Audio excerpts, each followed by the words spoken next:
Hello, everybody. Welcome to Planet FPL, the world where everything revolves around fantasy Premier League. My name is Such. And my name is James. The weekend of Game Week 4 is over, James. The weekend after an international break is always an interesting one to see what does or doesn't happen, who does or doesn't play after all the travel that they come back with. Predicting results, which we do on the differential show on a Friday, come half time of the 3 o'clocks on Saturday when there was literally no goals. It felt like I think it was Newcastle Two. had scored and Bournemouth had scored, right? Yeah. And I was like, what is this? Anybody playing at the five at the back and what have you? It just felt like, oh, is it going to be a complete washout of goals and results, really? Because it didn't feel that exciting. It got kind of livened up, and eventually we have had more goals, but it didn't feel like it was a particularly heavy goal scoring weekend. No, 1.9 goals per game. Is that It's low really low. as an Yeah. I average? mean, Yeah. it's been trending the last couple of years in the Premier League. It's just been trending kind of around about the three mark, which is high per game. Yeah. So, yeah, this week is really low. Clean sheets are massively up on the first four games of last season. The last 2 years had some kind of extraordinary numbers in terms of goals scored and lack of clean sheets. Looks like it might be swinging a bit. I mean, half the teams kept clean sheet this weekend. And actually, for fancy managers, we'd highlighted and the kind of five teams that you really fancied for a clean sheet this weekend. And they all got it. And there were more on top of that as well. Yep. So Indeed. probably the only ones that have had a little bit of traction in terms of defensive that didn't keep a clean sheet was Chelsea at Brentford. And I guess for many that would have been Cucurella anyway, who didn't play. And Bournemouth conceded to Brighton. Yep. Otherwise, it feels like nearly everybody seems to have had a full house of whatever they had defensively. So I know there's many people going like back five on free hit and stuff. Many of them have had a screaming week if they've captained Salah or Haaland with that as well. Yeah, indeed. Cool. Let's talk about our teams, and then we can talk about all of the games as well. We did feature the Planet FPL Derby, West Ham doing what we do in second halves of matches, which is capitulate, which was hugely disappointing. Yeah, well, we'll talk about that because we will get to it when we get to all of the games. Did you enjoy your day out? Was it nice and sunny? I don't even know what the weather's like in England right now, mate, to be Really, honest with you. really weird. We got to Stratford and you could see the big black clouds to the right, but towards the left was beautiful sunshine. So yeah, it did piss down before the game, but Standard London. we were sheltered in that. So yeah, strange weather day, strange football match as well. We'll Cover it speak about it. off. Indeed, we will. Starting with your team, James, how do you feel you did? Did you make any transfers? I think you bought Semenyo, didn't you? Which looked very good. Well, it is a very good move. Yeah, I put Semenyo for side, plenty of spare money in the bank. Hadn't gone Saar for Palmer the week before. Um, so yeah, I've kind of had a shit week in terms of the overall total, 57 points. That's primarily because captain missed on Gakpo. I know the risk I'm taking, and this week it went badly against me with Salah and Haaland obviously doing bits in terms of their return output. I'm probably a little bit lucky that Haaland wasn't more, as we'll cover later. But I actually feel all right about it. Like when I look at 57 points with a captain blank and a game week rank of 8 million, I feel that feels really, really harsh. I think for 57 points without a captaincy return, ordinarily I'd go, well, that's not too bad. Clean sheets across the board for me, despite having some from not those that were expected. Porro and Konsa, Van Dijk's eight. I bought Semenyo, so in terms of the one free transfer, I couldn't have really done any better out of that. The only other return I had was João Pedro. Gakpo blanked for captain, blanks from Fernandez, Verts, Bowen, and Watkins. So I knew this was going to be a shitty week. I'm not too disappointed with it because it's not like Yeah, I've not had a disaster, if that makes sense. It's just a bad week amongst many good scores. yeah, that has been, and obviously you'll get that when you get so many clean sheets and defensive returns everywhere, and a lot of the captaincy. I think 50 something percent was Salah, 30% of people were Haaland. So there's a lot of concentration around those two players that did go off, and then many will have gambled on a Semenyo or that kind of thing. Um, Yeah, I mean, James, I got 69, which is the average was sort of 63, the overall average. I got 69. I'm above average by 6 points. I call it I thought the 10%. biggest fucking you got this weekend was at Westfield Shopping Centre on Saturday night. It wasn't. It was your 69 here. Well done. Oh, lovely. James, 69 gives me a game week rank of 4 million. Like, even that, Yeah, you'd yeah, think, yeah. come on, man, game week rank of 69, 70 points should get me in the top million at least. So 4 million is, well, like, my rank was obviously way lower than yours, so it still resulted in a green arrow, second in a row up to 3.7 million. But it goes to show, like, 20, 30 points, 20 points, and I'll be inside the top million comfortably. It's still very, very tightly congested. It happens so often to me. I think I need to statistically look back at this and find out when I captain a player in the 4:30 on a Sunday, they always seem to return for me. But I have to go through pain before I get there, because I think I dropped down to like 6.5, 7 million. Like, after the first lot of fixtures, the only involvement I had, I had two bits of involvement in the Arsenal Forest game, but Sells in goal and Gabriel. A lot of people might have double Arsenal defence or what have you. And then I had no involvement in the 3 o'clocks. Well, Barnes and Dewsbury Hall was my only involvement. So at that point, I'd had 4 players play and 3 blanks in Barnes, Dewsbury Hall, and Sells. I was dropping like a stone, mate. But then obviously recovered with Erling Haaland captaincy. That's like the absolute standout, who I bought in this week for Ollie Watkins, who blanked again. So Did you make another transfer as part of that, or did you had the money no, sitting there? I had 6.8 million sitting in the bank, Yeah. which I'd built up from selling Palmer for Barnes. And earlier in the season, I had sold who did I sell for Ryan? Florian Wirtz. Now Palmer's come back and returned, and I'll probably maybe look at if I can get him back at some point, but to be confirmed. But yes, so clean sheet across the back of Porro, Virgil van Dijk, and Gabriel, forget Sells. And then shout Pedro's points, which feel a bit irrelevant with his crazy high ownership. And then Erling Haaland's captaincy, which has come up trumps. And he's sitting there like, it's going to be, if he scores against Arsenal or even has at least a half decent game, it's going to be very hard not to put the triple armband captain on him in that game against Burnley. I know they only conceded the one yesterday against Liverpool, but it's going to be very hard not to put the triple captaincy on him. Goes to check, is he playing West Ham at home before game week 19? 17, game week 17. Sorry, scrap that. Erling Haaland's getting the triple captaincy in game week 17. Peeps, you heard it here first. I think the real key thing, getting Haaland is not beyond question, and yesterday didn't change anything from that perspective. I kind of left the door open for me where I can downgrade Wirtz to a really cheap midfielder and get Haaland in 6. I can do it myself, ideally for 2 3s. I still intend to probably go against it. He's my favourite route. But I think if he came in for me, yeah, I would go triple captain. I think the key with it is they play Carabao Cup the midweek before, so you assume you'll get a break there. And then the Champions League game the following midweek's not till the Wednesday. And actually the following weekend, they don't go till Brentford till the Sunday. So it really does look like a 90-minute game for Haaland against one of the weaker teams. I feel like that's enough. Home game as well, very importantly. Yeah, I mean, 90 minutes. I mean, look, he came off yesterday, but it was what, 86 minutes or 85 minutes or something. It's as good as 90, isn't it? Business is done. The movement from Salah to Haaland, for those who are on Salah and not, is going to be monstrous in game week 6. And I do think it does mean that a lot of people who haven't got transfers in the bank will want to roll this week. It's why I moved this week, was to have him ready for 6. It was like, if I'm going, I haven't got a good captaincy in game week 4. I want to go there in 6. If I'm buying him this week, am I putting the armband on him? Absolutely, I am. So off we go. And look, it's paid off, and we still keep climbing the ranks. So let's see where we move to next. I have one injury in 8 Nori sitting there flagged. Do you have any flags at the moment? 8 Nori's going to be out till after the internal, so that's a bin job, boss. It is, but it's also not my biggest problem.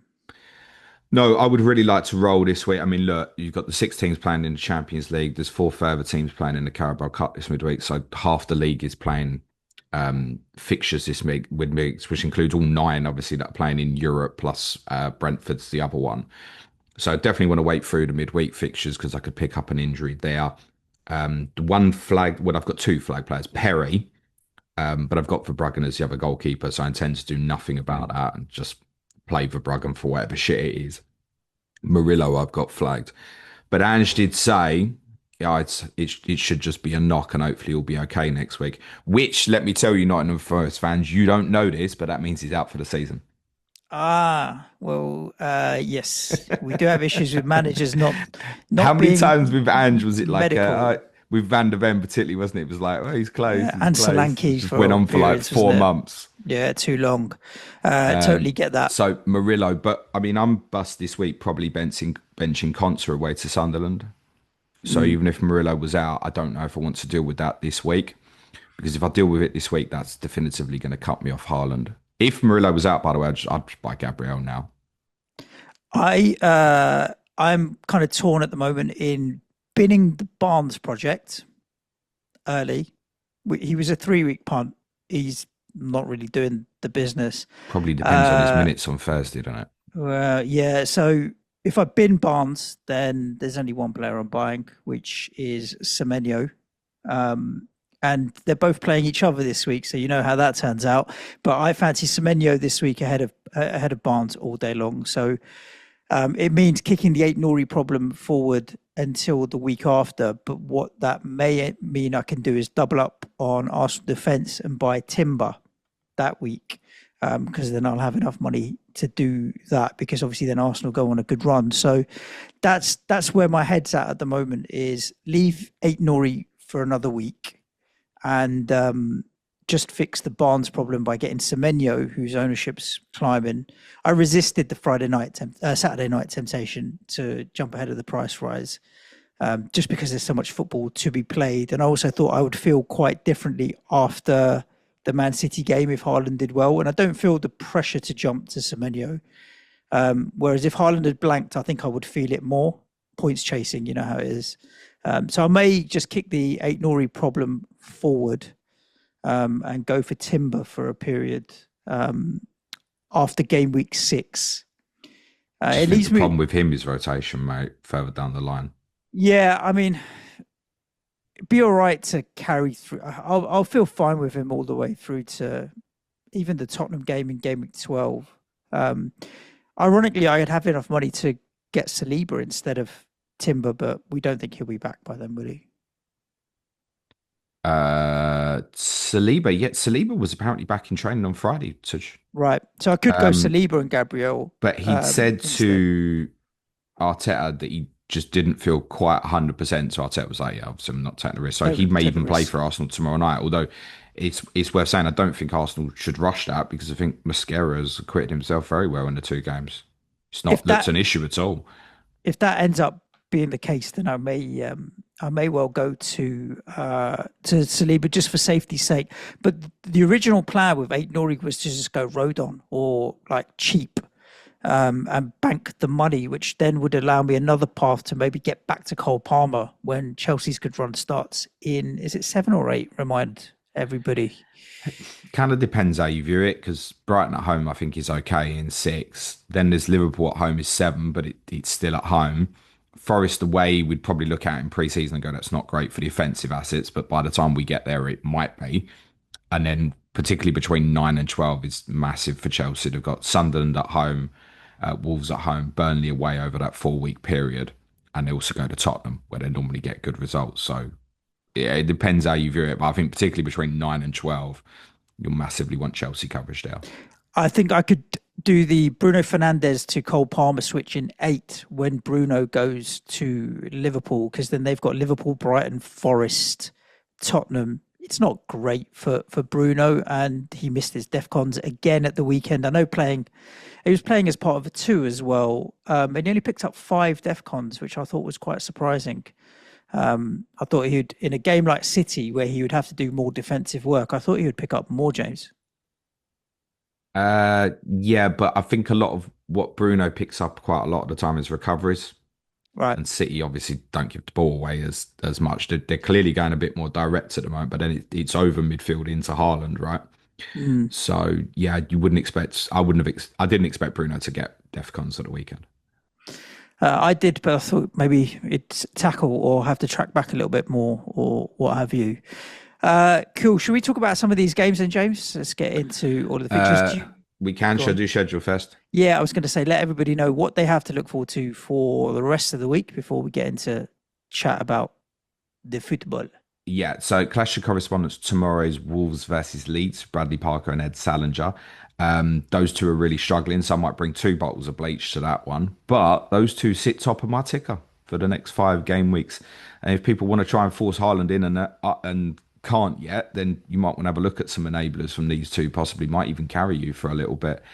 Wednesday, the fan view, Mark Summers is joining me for a chat about the changes, obviously, at Nottingham Forest managerially over the last week or so.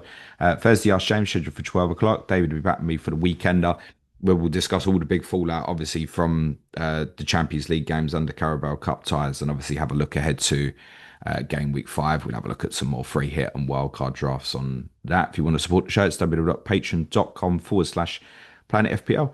Podcast this week include a Q&A today. David's with me for UCL Fantasy tomorrow, ahead of obviously match day 1 starting tomorrow. We've got Tottenham, can't wait for that. I'm sure Villarreal will ruin my mood by the time I get there. Money in football on Thursday, and our game week 5 preview podcast, The Differential Show. David's also joining me for that on Friday. Advanced tier content this week includes, Suj, a look at how Keith Andrews set Brentford up against Chelsea, which we'll talk about in a sec. Wait, Cool. probably in about an hour from now. Yeah, let's see. Looking forward to Tottenham. Spoiler alert, like I don't think it's going to be as doom and gloom as maybe people think it might be from my perspective anyway, from yours. Really? Like you said, I think Villarreal might affect your mood quite significantly. Possibly. But I don't think it's going to be as doom and gloom, but we'll touch on it in the discussion around the derby without trying to make it an entire podcast about one game of football. Let's talk about Arsenal 3, Nottingham Forest 0. One of the best defensive sides in the season for large parts last year. 2-3-0 defeats in a row for Nottingham Forest. Arsenal at the Emirates, though, are quite a formidable machine, aren't they? Yeah. Look, Forest lost his fixture 3-0 last year as well. Mm. So don't judge Ange on the weekend. Judge him on forthcoming things. But I very much said on the weekend, I didn't feel there was anything from this game that we'd particularly learn that would say to us definitively, this is what Forest will be. Although Ange's comments after the game was quite intriguing, is we're going to start implementing things now, is pretty much what he said after the game. So he now wants to see a quick transition towards what he views football as wanting to be. We go to Swansea Wednesday night. You'd all probably be watching Champions League, but it might be worth a look to see how they play stylistically. They might pick a stronger team than maybe you'd expect because he wants to implement those methods quite quickly.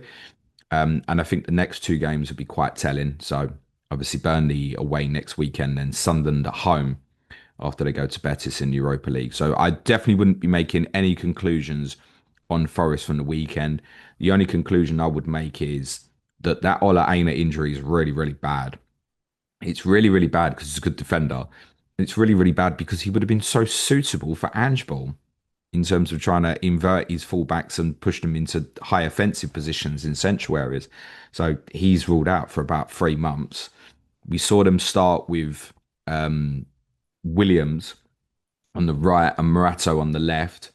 And then after Murillo got injured and Williams like switched back out to the left, Morato was getting absolutely killed by Madueke, wasn't he? And they brought Savona on at right back. Savona got done over the top for Eze, who's probably not a player that you very much kind of deem as a running behind player. And he's obviously put it on a plate brilliantly for Gyökeres's goal.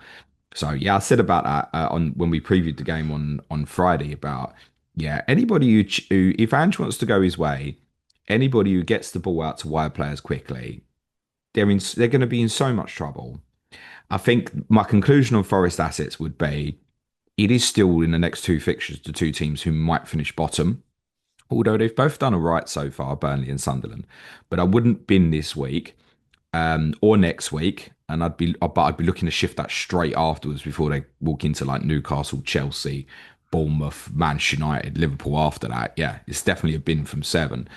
But I wouldn't necessarily be binning it in the next couple. Murillo, obviously, if he is ruled out, would be a bin. But I think the other Forest assets I'd hold on for a couple more. Including Sells the goalkeeper as well. Yeah.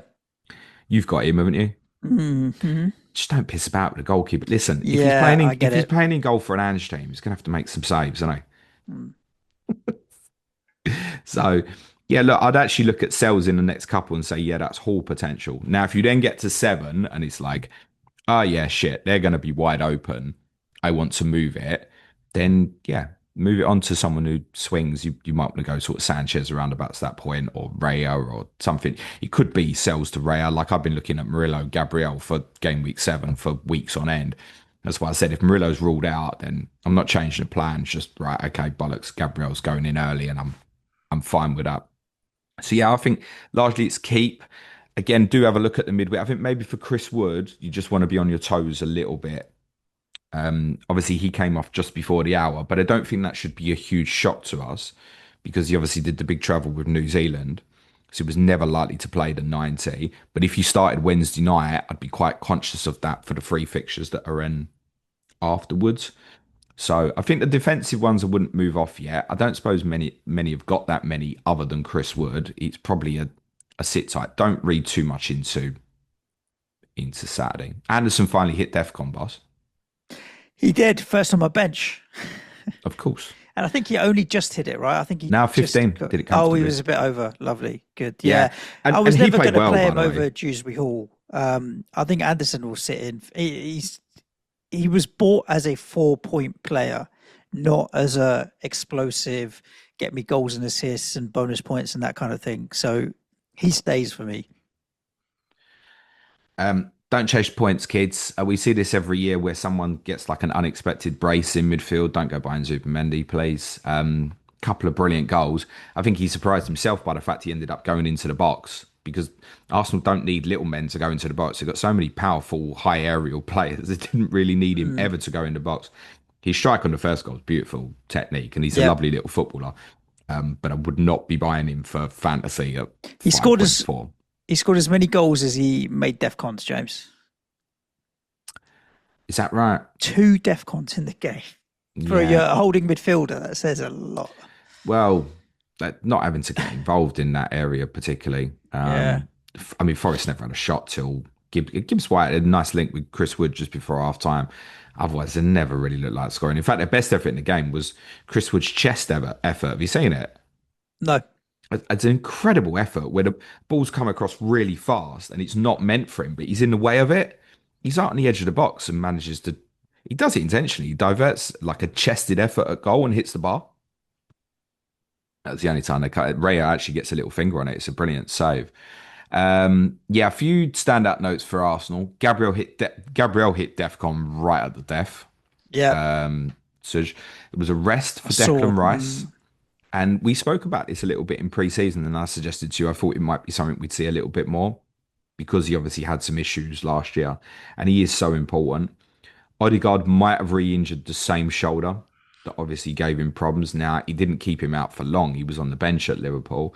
But if he's done the same thing twice over, and he did take a really heavy landing on it, then it might be something they need to have a look at. I thought Wanyeri did quite well. What he did really well in the game actually was dropping deep and really helping Arsenal with their ball progression. Madueke was ex-lively massively. I thought he was exceptional. I Mm. really think I keep saying this over and over. I really think he's got a ceiling to be a top player. His combination of outright directness and physicality is very difficult to live with. Gyökeres, I thought, looked much better.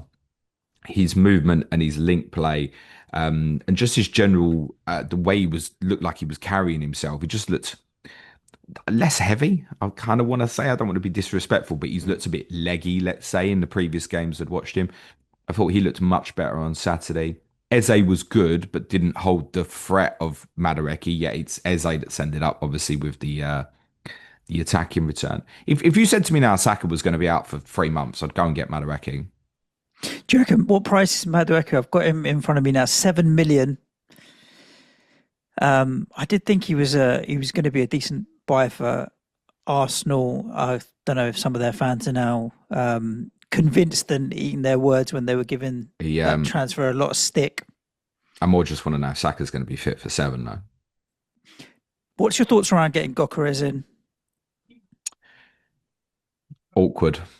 for me. For You could me look as at it. well, James. Well, I'm sorry, I'm not binning Watkins this week. I might even be captain Watkins this week. You can call it fallacy or whatever, but it's probably between Watkins and Gakpo for captaincy this Yeah, not weekend. that you would maybe get Gokeres this week anyway, When but it's I like me, I'm not binning Bowen this I week. would not have a problem with buying an Arsenal attacker this week. I'd be more put off by Newcastle away in 6 than I would Man City at home in 5, personally. The awkwardness for me is it's like Watkins, Gyökeres at similar values, kind of the transfer I've always been lining up. And you obviously want to attack Gyökeres in 7.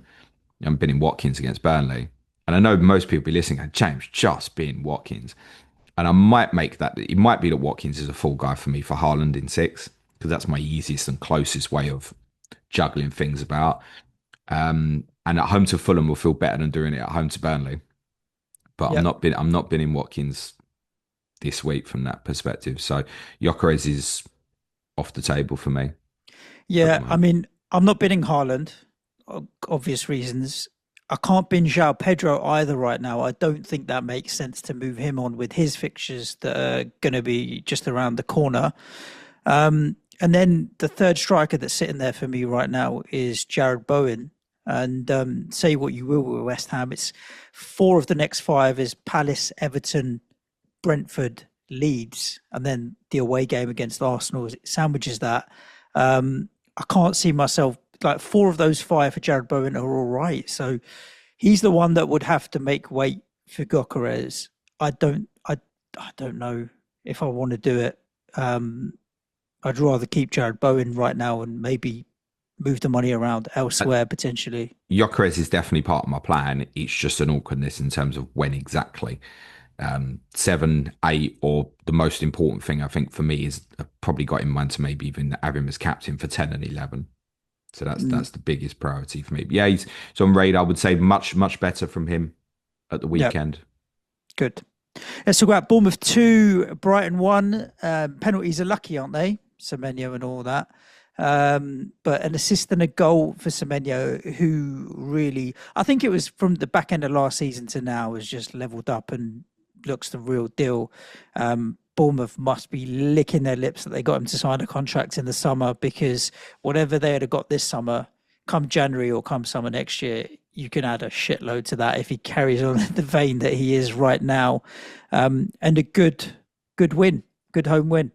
Do you know what? When I saw he'd had a penalty and scored, what do you think went through my mind? How lucky you are, mate, obviously. Okay, yeah, great, yeah. Semenyo, you win one. Salah, you lose one. That's it's the roundabouts of the game. No, I thought to myself, I bet he's rolled it in because Oh, he as opposed strikes. to just walloping it. I thought The to myself, I Panenko or didn't something like know. that. Yeah. I didn't know till I'd watched the highlights, which was quite late Saturday night. I thought, I bet he's going to roll it in. It's just so not. You'd Yeah. think, oh, he's going to smash it, like They Kane's favourite penalty to the keeper's right. No, I bet do he doesn't. the twinkle toes run up where he's like wait for the keeper to move and then dink it one side or the other. Yeah.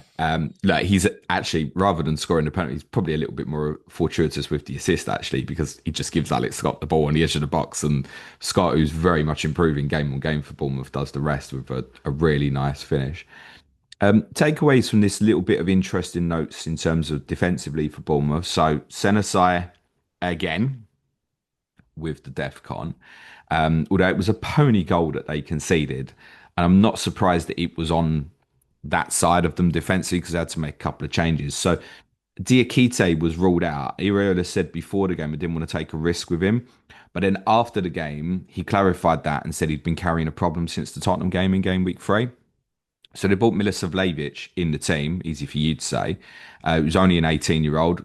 By all accounts, did quite well. James Hill played right back. Now, that's not as strong on that side. We should be a little bit aware of that. But Senesi's ticking over great. And I guess if you were wildcarding now, he's probably the minus 5 million defender to have, isn't he? Yeah. As it stands. Um, I mean, I think Joachim Anderson could make a yeah, claim for that as well, but between the two of them, it's one or the other. I but think you just need to figure out Bournemouth's when will you fixtures use carry a them. bit better than Fulham's Yeah, from yeah, this yeah, point. I know Fulham yeah, have got Brentford next, but then it yeah. carries better for Bournemouth afterwards. So I would say what I would say to the centre side owners is I wouldn't say that Milivojevic is an immediate threat. He's bought like kind of Howson was bought originally to be like a developer who's going to be the first choice centre back, but not immediately. I don't see that changing for centre side. And I do think actually when Diakite is available, they'll dip the young boy back out. Right back position is worth keeping an eye on. Further down the line, Adam Smith's got a hamstring injury. They brought Alex Jimenez in from Milan on loan. We thought he'd probably play. Maybe he was quite not quite ready. Araujo seems to have fallen out of favour. So just keep an eye on them defensively. Senesi, or if you prefer your offensive guy, and Truffert are perfectly fine to pick up. As said, for a couple of since the Champions League draw, I think this fixture this weekend is a really good fixture for them. Semenyo is not completely out of options for captaincy for me. It will be how I feel about Newcastle after Thursday. I might go, yeah, I'm going to do it. Maybe even more so if Newcastle have a really good result on Thursday. It might sound a Yep. bit perverse, that. It might just then be a come down to have to play Bournemouth. For Brighton, seems to have picked up a few injuries there. So Jack Hinchwood picked up an injury in the first minute. And Hertzler said after the game that he thought there was every chance that would be serious. De Kuyper actually got injured in a collision with Semenyo, which wasn't pretty. We ended up crashing into the advertising hoarding. So they picked up a few first half injury issues. That didn't really help them. Gomez and Vifa both missed out again. I'd tell you what was interesting was that both Brighton centre backs hit DEFCON, and so did Joel Veltman as well. And if you remember going back a couple of weeks, the Wolves players hit DEFCON when they lost at Bournemouth as well. So I don't know if there's Uh, something stylistically in Bournemouth games that at both ends of the pitch, it's increasing the possibility for DEFCONs. I'm just wondering, is it tackles, clearances, headed clearances Well, away, there are or more winning the direct ball team back? Bournemouth, and the games are played fast.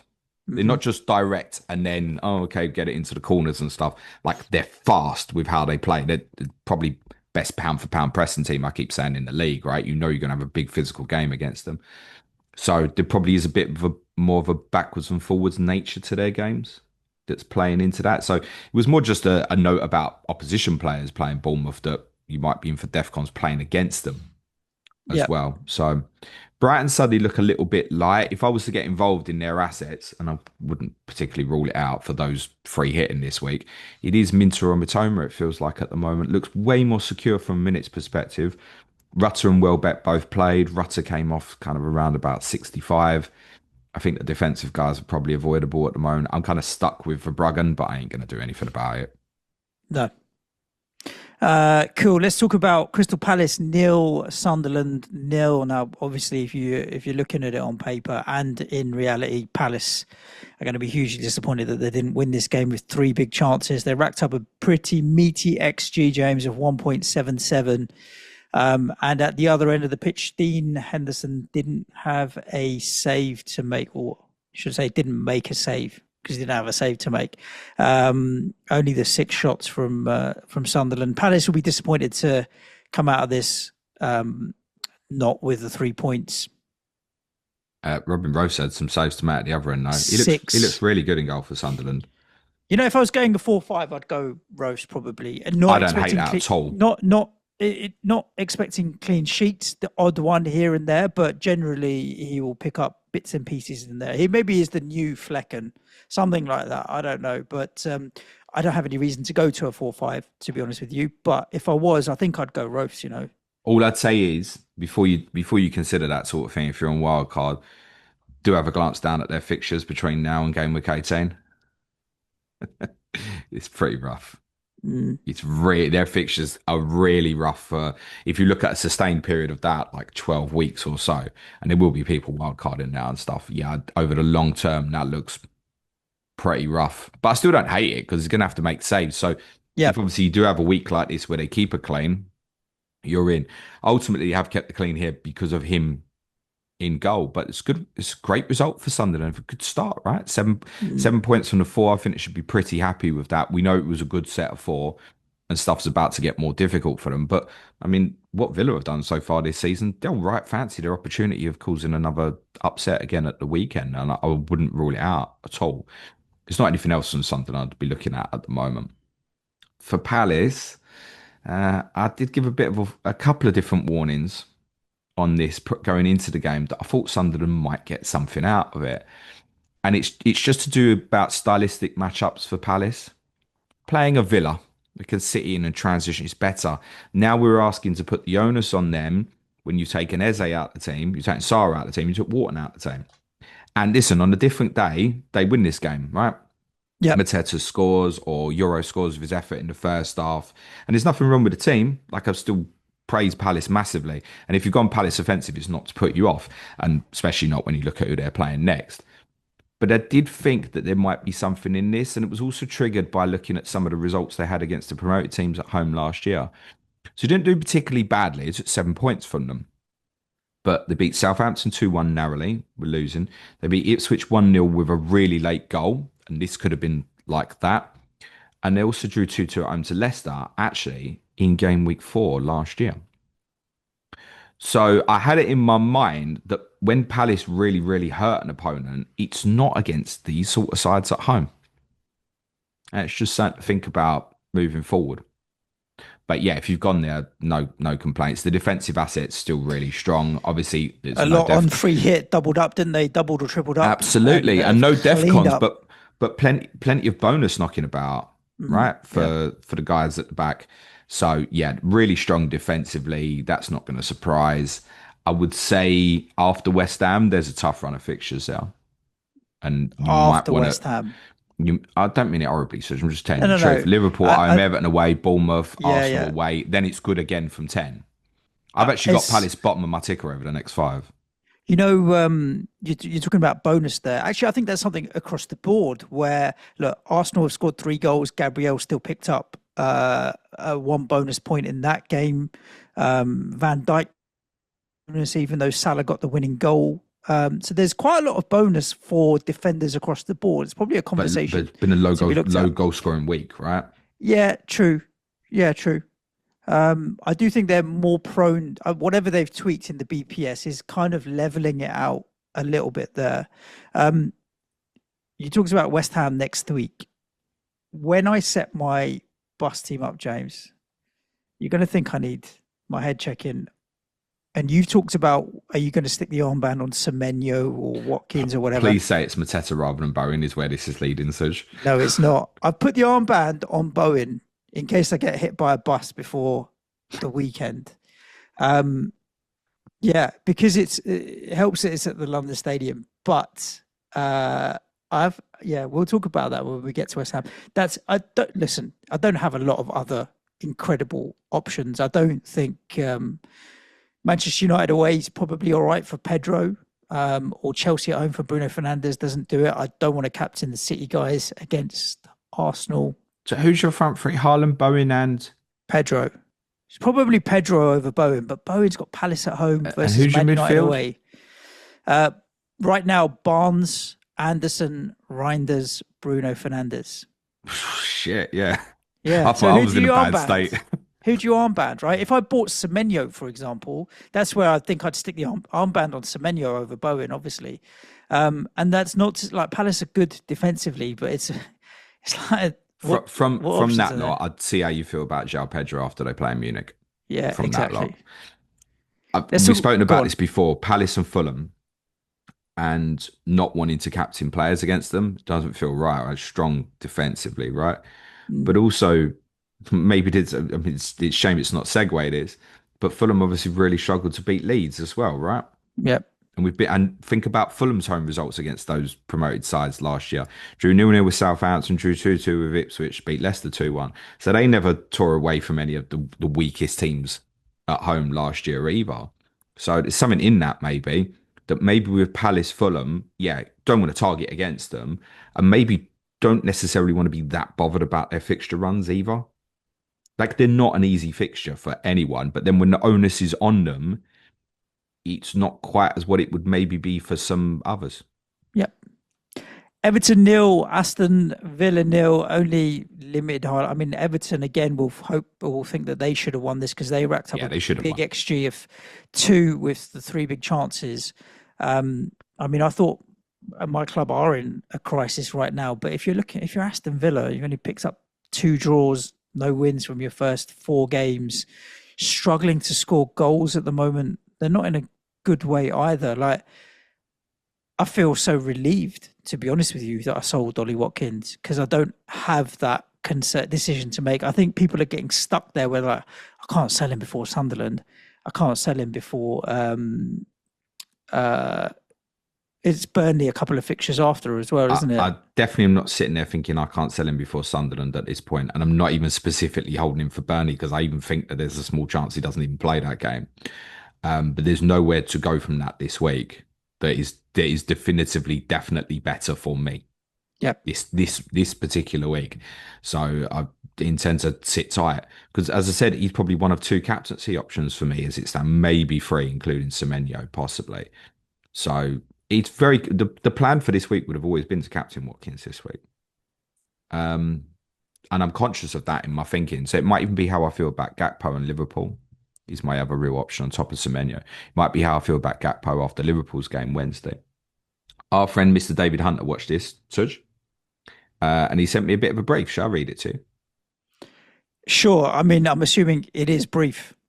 Yeah, of course. Yeah, it's not a fucking dissertation, mate. He said plenty of effort, but defence is on top. Everton better side by a distance. Grealish lively again. Konsa Mings superb for Villa. They did defend well. Villa really struggling and lacking in confidence in attack. Rogers Watkins not a factor at all. Watkins isn't really getting the ball, so hard to judge how well he's playing. But Rogers is struggling. Sure, it won't last forever, and the effort is still there. I think they need to get Elliott integrated as soon as possible. Idrissa Gana Gay was top for Everton. Tarkowski excellent as well. Not the worst 0-0 I've ever seen, but it wasn't a thriller. Yeah, it didn't sound like it was a particularly good game. Tarkovsky's as expected now, but he's defconned in every game. He's at a pretty price though. You know, when you're looking at your Senesai's and Joachim Anderson's, they're obviously the best part of $1 million cheaper than Tarkovsky is, but he's rocking up with clean sheets as well, which you maybe don't always expect from the other two. So defensively, yeah, I mean Everton solid, and that's considering Brantwaite's still not back in the team yet, and it'll be a while. I thought I'd gamble on Dewsbury Hall this week over Elliot Anderson. It didn't pay off. Could have, but didn't pay off. I got Yeah, Tarkovsky is very much under consideration for me, and so is Michael Keane. Purely on if Jared Brantwaite has a setback, then I do think, although Keane hasn't hit it in every game, he's worth the saving. And by the way, he's looked more likely to score. He actually had 4 efforts on goal at the weekend, Michael Keane, accumulated an XG over 0.5 on them. Was very unlucky not to score. So, but we obviously think Brantwaite will nick his spot as and when he's back. We do think that will be hopefully probably towards the end of this month or at some point next month. So in game weeks, it's not that long. We're talking about 4, 5, maybe tops. Yeah, Tarkovsky might be one where if I hold Murillo, not knowing if he's going to play this week, so I can visualize this, and then, right, I want to go Gabriel is the planned transfer. But I might, as it's before Newcastle, I might go, sorry, I'll go Tarkovsky because I look at who they're playing. Sorry, this feels like a bullying podcast now.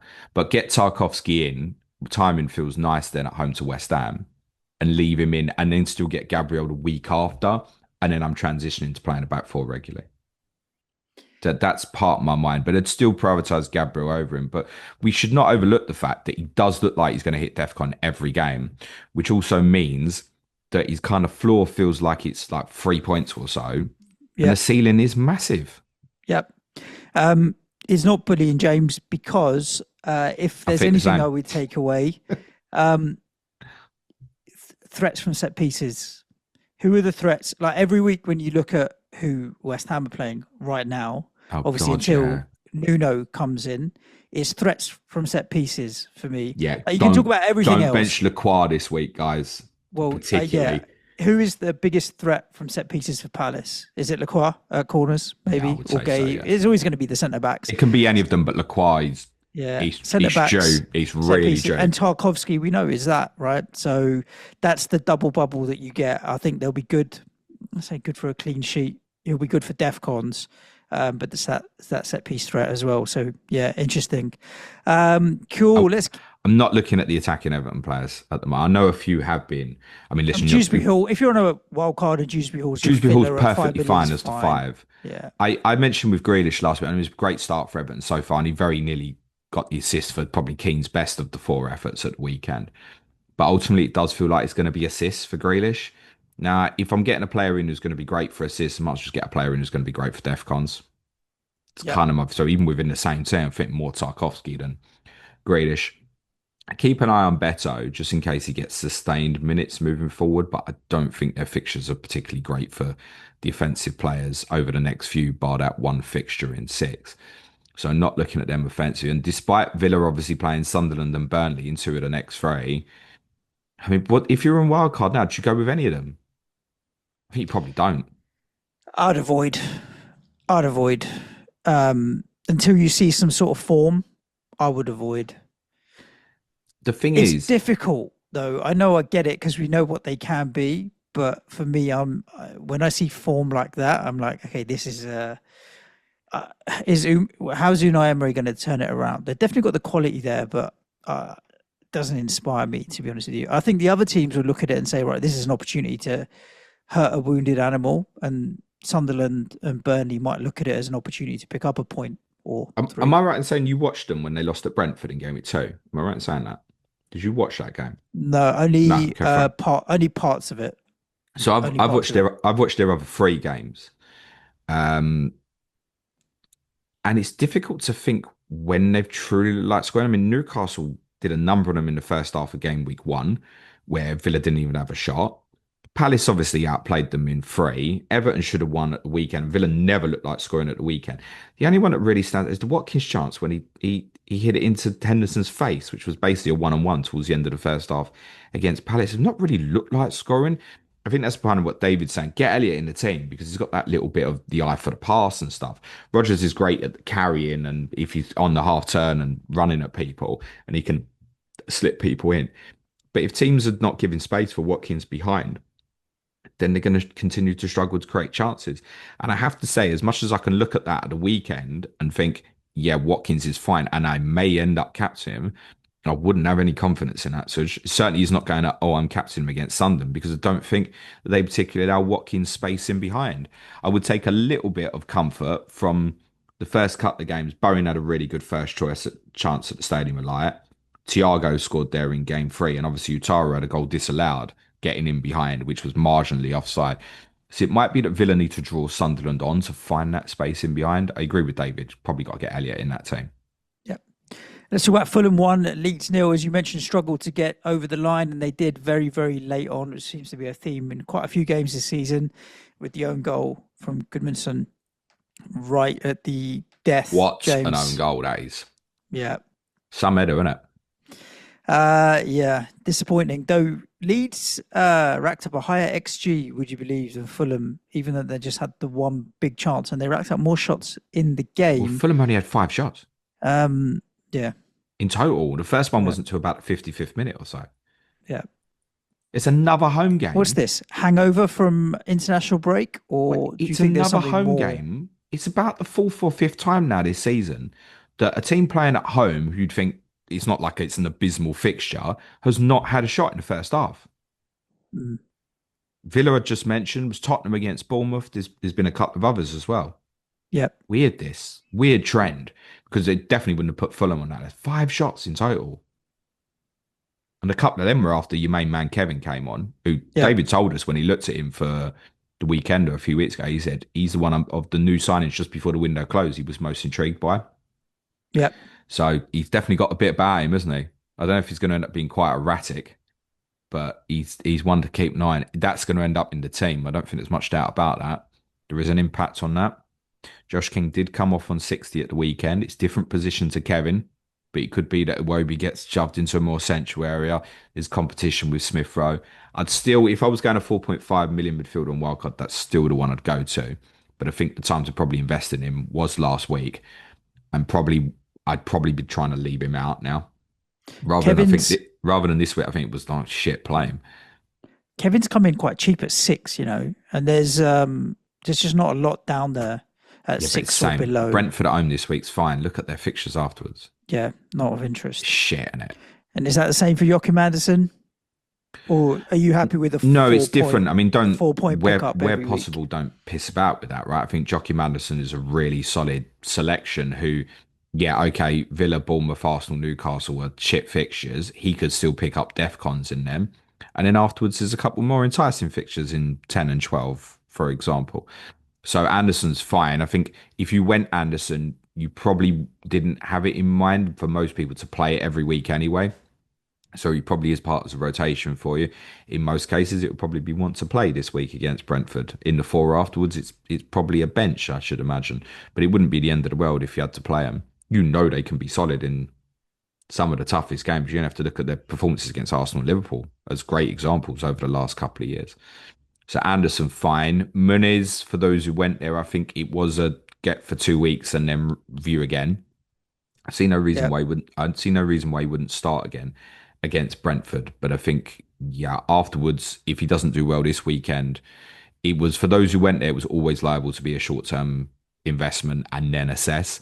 If he doesn't return this weekend, I think that assessment will be probably looking to move him on based yeah, on the fixtures. Leeds, we'll see what Ed obviously says on COTC tomorrow. But I think alarming concerns, and you can't get it out of my head what I said about the Everton game. We're really going to struggle for goals, and it's not going away, is it? They've changed the whole makeup of the front three here.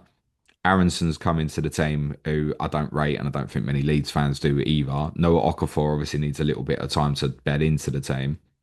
Calvert-Lewin is fine if you get the service to him. I don't see a lot in that team that's going to tell me that that service is necessarily going to be there. That said, they're really unlucky to lose this game, Suj. Really unlucky yeah. to lose it. Fulham Anytime didn't you play lose in the well. 94th minute, And to a yeah, goal no like that as surprise. well. I actually feel sorry for Goodmanson. I just think it's one of them. Someone jumps in front of him and then it's like, oh, it's on top of him. So he just Yeah, reacts yeah, without really kind of knowing. And he's buried it. It was Fulham's yeah. best effort of the game. So yeah, Darlow will play in goal again this weekend. We don't know the Lucas Perry prognosis as yet, and Daniel Farker said we probably wouldn't get it till after Game 5 against Wolves. Right. Cool. Let's talk about Newcastle 1, Wolves nil. I watched the large majority of this game waiting with bated breath for my Harvey Barnes points that just never came. Very disappointing. Sorry, Um, mate. Yeah, disappointed. But Newcastle, when they've got their first choice three in there, of Guimaraes, Tonali, and Joel Linton, just feel so different than. I know they've got good players in Lewis Miley or Ramsey now or what have you, but it's just not the same. I think there's something about when you have a unit that works together and has played so many games together, and Joel Linton's just kind of aggressive nature that makes quite a big difference for them. They were good. You can tell, like once if you were to put Elanga with a bit of pace and Anthony Gordon back into that team, they were decent. The question's going to be this Volta. He's obviously scored on his debut, took his goal really well, and he's at a good price point in FPL of 7 million. Any love for it, James? Knowing No, that, knowing that, not with knowing what's that this next. is out. No, on Visa, by the way, the latest update is that they hope he'll be back after the October international break, which is good because there were ACL fears originally as a kind of non-contact knee injury. So hopefully he'll be back in a few weeks. So it's short term. Voltamade games before the break, a Bournemouth away, Arsenal at home. A Forest at home feels difficult to call at this moment in terms of how open will it be for him, and in which case is it even the right type of game for him? I don't think it doesn't look necessarily the quickest to me.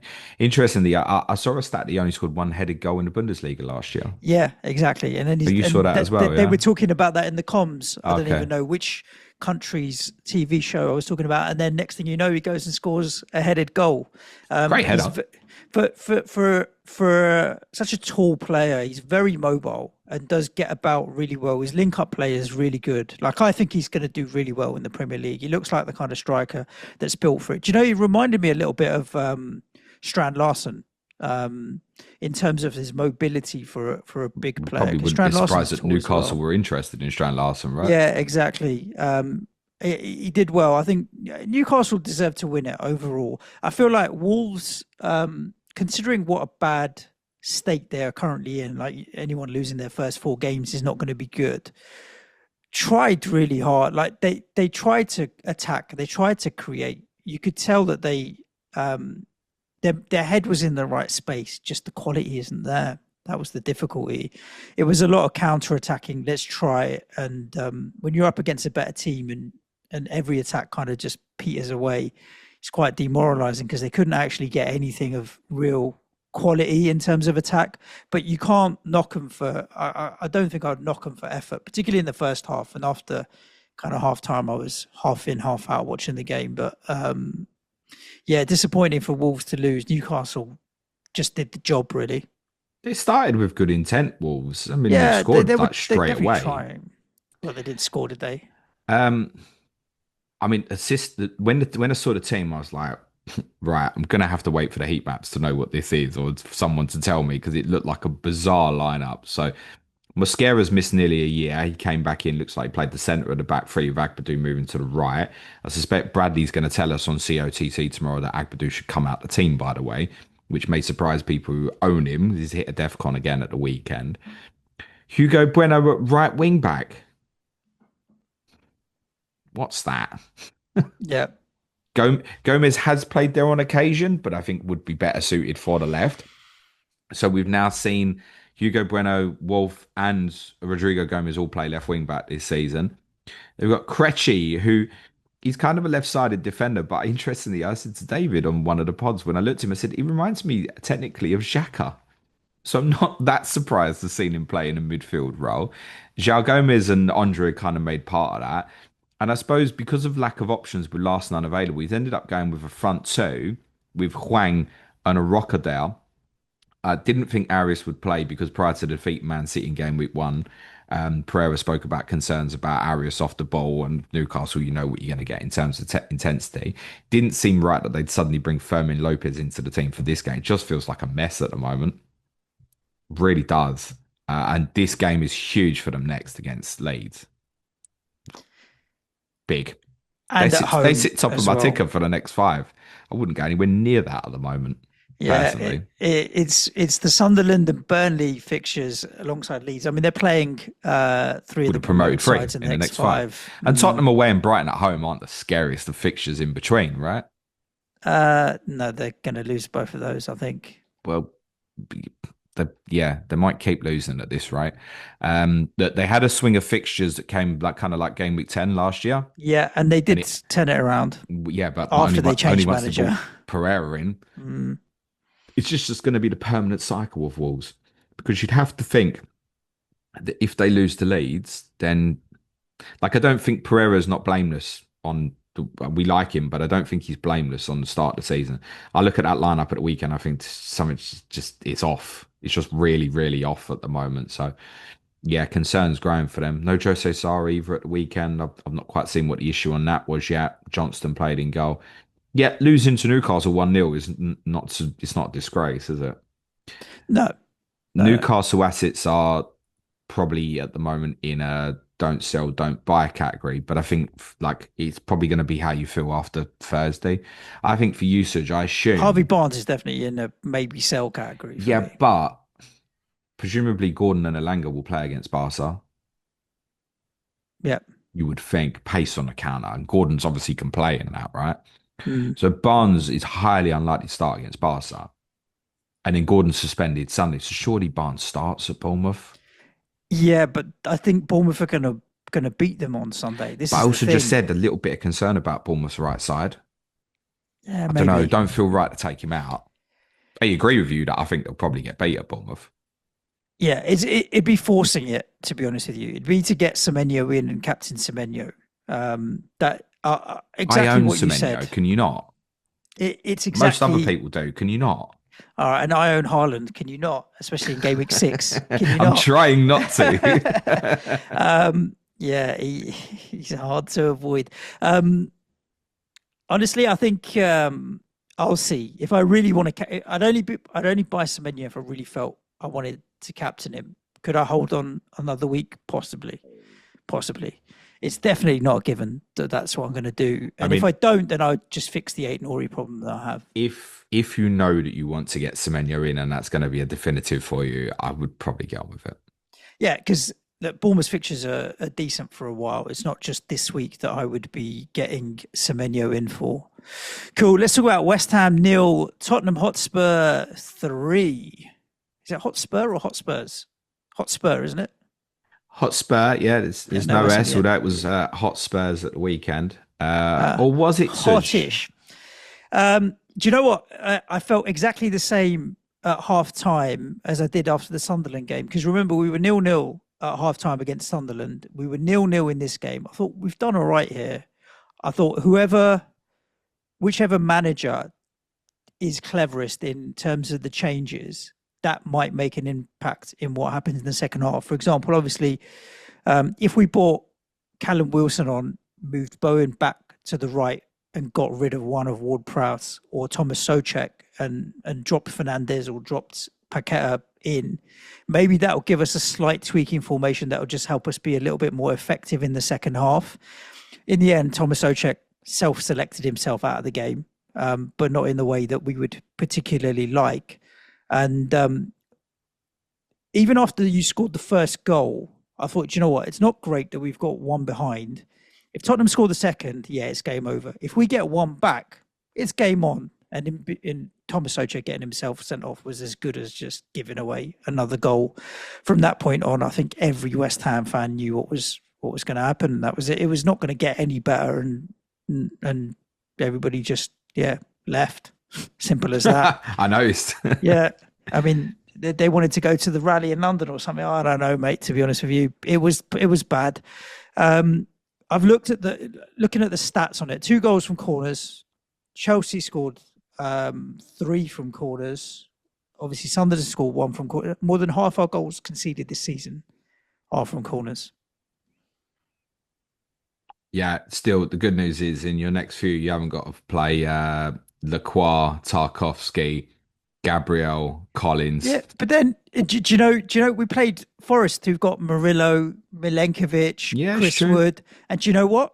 Here's an interesting thing, because I looked at the stats yesterday, perhaps more in preparation for Tottenham. Nottingham Forest only created 2 chances from corners. You created, I think, about 6 or 7. Chelsea created about 5. Sunderland had about 5. So Nottingham Forest's biggest problem was that they just didn't have enough corners. If they'd had more corners, they'd have been all right. Can I ask you, who do you think, if everyone is available, who do you think your best player is in the air? In the air? Yeah. Defensively? Like if a corner's coming in, who would you most trust to head it clear? Defensively? Yeah. Mavropanos or Souček? Yeah, right. So Souček's obviously banned for 3 now. You got any complaints on that red card? No. Again, look, everyone knows Thomas Souček and the character. Yeah, I don't think he meant it. It was never malicious, and he wasn't out to hurt, and he was trying to get the ball. And even my missus was watching the game on the sofa with me. She was like, but he tried to kick the ball. I'm like, yes, I know he tried to kick the ball, but he went studs up. And if your studs are up, unfortunately, it's a red card. Yeah, so, the contact's too high, but it wasn't overly excessive. It wasn't aggressive. He wasn't trying to hurt anybody. He's not that type of player. No, but it was just, if studs are up and you make contact, it's going to be a red card.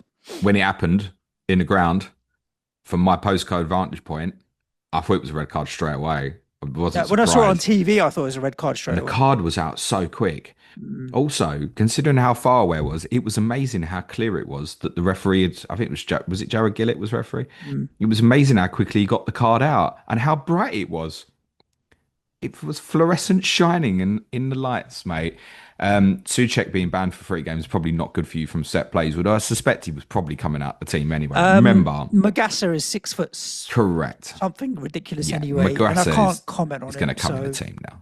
Exactly. I think there was a bit of feeling each other out, at the start of the game. I thought we played, and there was periods in the first half where we moved the ball quickly. We played through midfield to get Somerville running down the flanks. I thought, this is all right. Like, this is what I want to see. If this is what Potter ball becomes.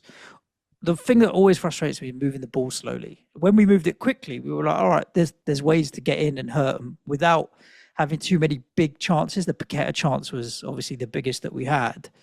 There was opportunity, but conceding in the second half, like 3 against you, 3 against Sunderland, 6 from corners, there's clearly a problem here. when in the build up to the game, we spoke a lot about kind of being difficult to call because we didn't know what the two teams were going to do. Obviously, once you saw the Tottenham team, it was fairly obvious, I think. But with the West Ham team, it wasn't. Was it going to be Bowen at 9? Was it going to be Yep. Fernandez and Paquetá both as 10s or one as 9? Could it be Somerville and Bowen and a diamond behind it? Was so many different things that it could maybe be. Obviously, Basie went with Paquetá as a 9. And I think it really led into you're not aggressive off the ball. And I don't blame you for this, right? Because against Forest, you drew them on. It was the right thing to do. And you were trying to do that against us as well. And I thought we were shit first half. I just thought our Who ball you? progression, yeah, I thought we were shit. I thought our ball progression was really, really poor because I felt the midfield three were too deep. So if you're going to play like a midfield three in there with Paulinho, Bergvall, Sarr, I realised Bergvall and Sarr both ended up scoring in the game. But Bergvall, that kind of run later on, and I know it's just after Soucek got sent off, but none of them were making that sort of run. So Sarr wasn't playing as a 10, as we saw like really high at Man City with Richarlison. He was playing deeper. It was more like the system we saw against Burnley. And I think that was maybe to help with progression. But then the progression was really slow because you weren't pressing in that area. So it often felt like we were ending up with the fullbacks getting higher, but then we weren't getting the wide players off the wings. It's understandable there's going to be miscommunications with Kudos wants to stay wide. Simmons is obviously new to the team. He had that one moment where he cut inside and he tried to play a reverse pass and there was no one even there. He was fine, by the way, Xavi Simmons. But yeah, there was a lot structurally that I didn't like from my team first half. However, it was clear during that first half that we had your number on the set plays. And it's remarkable. So, John Tottenham and Patreon a couple of weeks ago, after you lost to Chelsea, we discussed that set pieces would possibly define this fixture and how when we played you historically, it was like, don't concede set plays because, like, oh, here comes Dawson and Zuma and there's these other Mm. giants coming up. Like, this is going to be a problem. And yet, we identified 2 weeks ago, it was like, yeah, this is now going to be a problem for West Ham. And Tottenham don't have giants like what you had with those players I mentioned, like Romero, Van der Ven, Saar, all fine in the air, but none of them are like Gabriel. You know what I mean? Yep. We actually should be one of the easiest ones to defend against. But obviously, what they've done in terms of the set play work at Tottenham is obviously improving massively. And I really love Sar's goal because you can see it's worked on. If you watch it back, nearly every single player points to the dugout. So it's like, I don't know if it was a message at half time and then obviously it was quick into the second half. They all point over to the bench like, yeah, you've spotted something. Bergvall and Paulinho just block. And Sar's just there with free header around the back. I don't. If you look at it on the replay, I don't understand why we have four players at the front and you have four players at the back post. It just makes it look. Zonal It's stuff, innit? just Zonal. it's crap. I did a Not piece on only talk, I did a piece on Talking Tactics last week for Advanced about Kane's goal against Serbia, where you've got four England blockers in a box, and Kane is actually it's an amazing delivery from Declan Rice, and Kane's got to hit that zone right in the middle, and Declan Rice has got to land it there. But if Harry Kane's standing on the edge of the box and he's free, do you not feel like there's something's going on here? mm, It's like players don't take responsibility if they're told to be in a zone or they're told to block one player. No one's got the initiative to think, right, hang on, we're set here, here, here, and they've got three players on the back post, and we've got two, and just literally open your eyes before it even happens. It's like there's a blocking going on here. They're going yeah, for Salah at the back post. You could see it before the corner was even going to get taken. So yeah, that's down to players. It's not just a West Ham problem, by the way. It's players, I think, being so robotic on set plays in so many scenarios, and the best ones are those who can adapt to a problem. Where someone like a Van Dijk will be vocal and go, "Problem here," and yeah, like deal with it. yeah. Look, the reason I'm not going to be so downhearted on Tottenham is that like West Ham's not got 1,000 problems that need fixing all over the place. When Sure. you look into it, it's very specific stuff like, okay, 6 goals from corners, plus when you add on Bergvall's goal is a deep cross headed in. Mayenda's goal What a goal that is. it's a great header. Mayenda's goal for Sunderland is a deep cross headed in. You're looking at it like the open play defensive work hasn't been that bad this season. It was just collapse in certain specific scenarios that we do need to fix. Like, yeah. So once Nuno comes in, probably the next international break, we'll be fine thereafter because he's a good defensive-minded coach. So just wait for that, and all will be well. Um, However, you got a real problem there on set plays. You've got to fix that. Well, Um, yeah, yeah, on Tottenham, um, as much as I didn't like the first half performance, I really liked the second in the sense that they played with their heads. Because as much as in the ground, I'd have been like, because you were there for the taking for yeah. 5-6. It doesn't help when you've got 10 men. Well, yeah, of course. And the game was done at that point, and you just kind of resigned yourself to let's not make this embarrassing, which I understand. I think it was fortuitous that we got another game tomorrow night, and they played with their heads from that point. Kudos did nearly score finally, but interestingly, after he'd moved into a central role, and I wonder if he might even play in that position against Villarreal tomorrow night. I wonder if there's something there. Johnson right, Simmons left, Kudos 10. That's the first time we've seen any sign of Kudos moving position. I'm not suggesting that's going to happen again. It might be a little tweak just for something tomorrow night. I don't know how he's going to approach the game because clearly Frank is going to change how he approaches games week to week.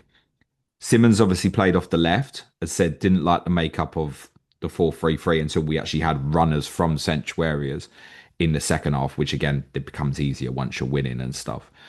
I think the longer term idea with Simmons is to move him into more central areas, but it might be that it's kind of a bedding in period where he starts left. So for those who've gone there, I think you probably punted it for probably 4 weeks or so. Stick it out, that's fine. I wouldn't go buying him. I wouldn't go buying any Tottenham player at this moment.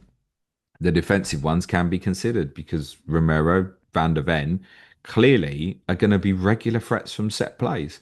And we've kept as many clean sheets this season as we kept in the previous 12 months, I think.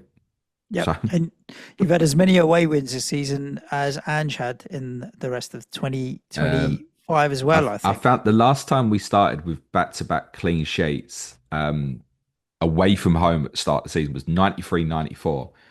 It was under Ozzy Ardiles. Right, you know that it all started going downhill from there. Can I tell you what our first 6 fixtures were that season? I couldn't believe it when I look back. Go on. Newcastle, I know no one cares. Sorry, I just need to share it. Newcastle away, Arsenal at home, City at home, Liverpool away, Villa away, Chelsea at home. That was our first 6 fixtures. We got 10 points from that. We won at. That's the last time we won at. Well, we won once at Anfield since then, I think. Let's talk about Chelsea 2, well, Brentford 2, Chelsea 2. Probably game of the weekend, maybe. Yeah, I enjoyed this. In terms of entertainment value or what have you. Moises Caicedo, now the joint second highest point scoring midfielder.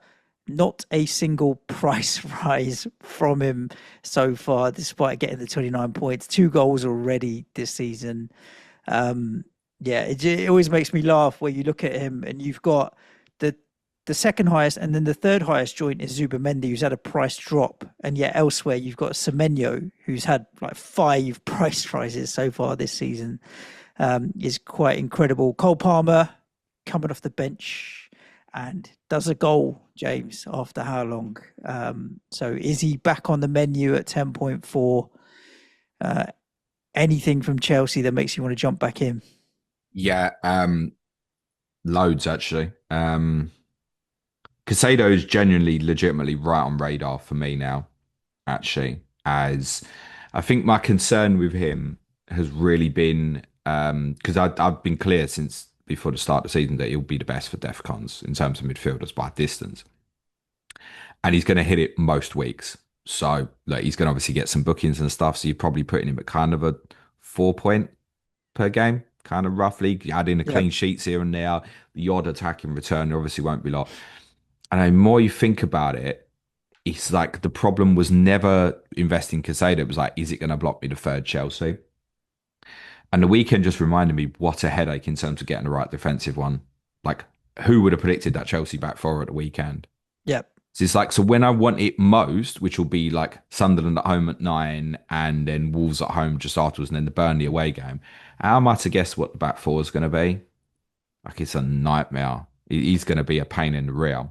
Yeah, I think Cucurella was the most selected defender in the game prior to the weekend. And I think Van der Ven has jumped him now because the bots do what the bots do, which is buy the player that scores the most points. But to have the highest owned defender benched from nowhere. Cucurella should absolutely stay. And whatever people want. So I was looking at one plan last week. It's maybe like buying Adebayo in a little bit cheap as playing most games. And you see Fofana playing, you're like, oh, this is a bit confusing again, this. And I realised Adebayo is still sat in the middle of the fray, but it's going to be in some of the easiest fixtures that I think that Maresca will get away with not having an Adebayo. Yep. That's how I would view it. And I don't think he would view Brentford as one of them because the physicality element. And maybe that was part of the choice at the weekend where he's gone, right, actually, I'm going to pick, because they are such a physical threat in terms of aerially from set plays and stuff, that he's gone, right, I'm going to pick taller players potentially. I don't know.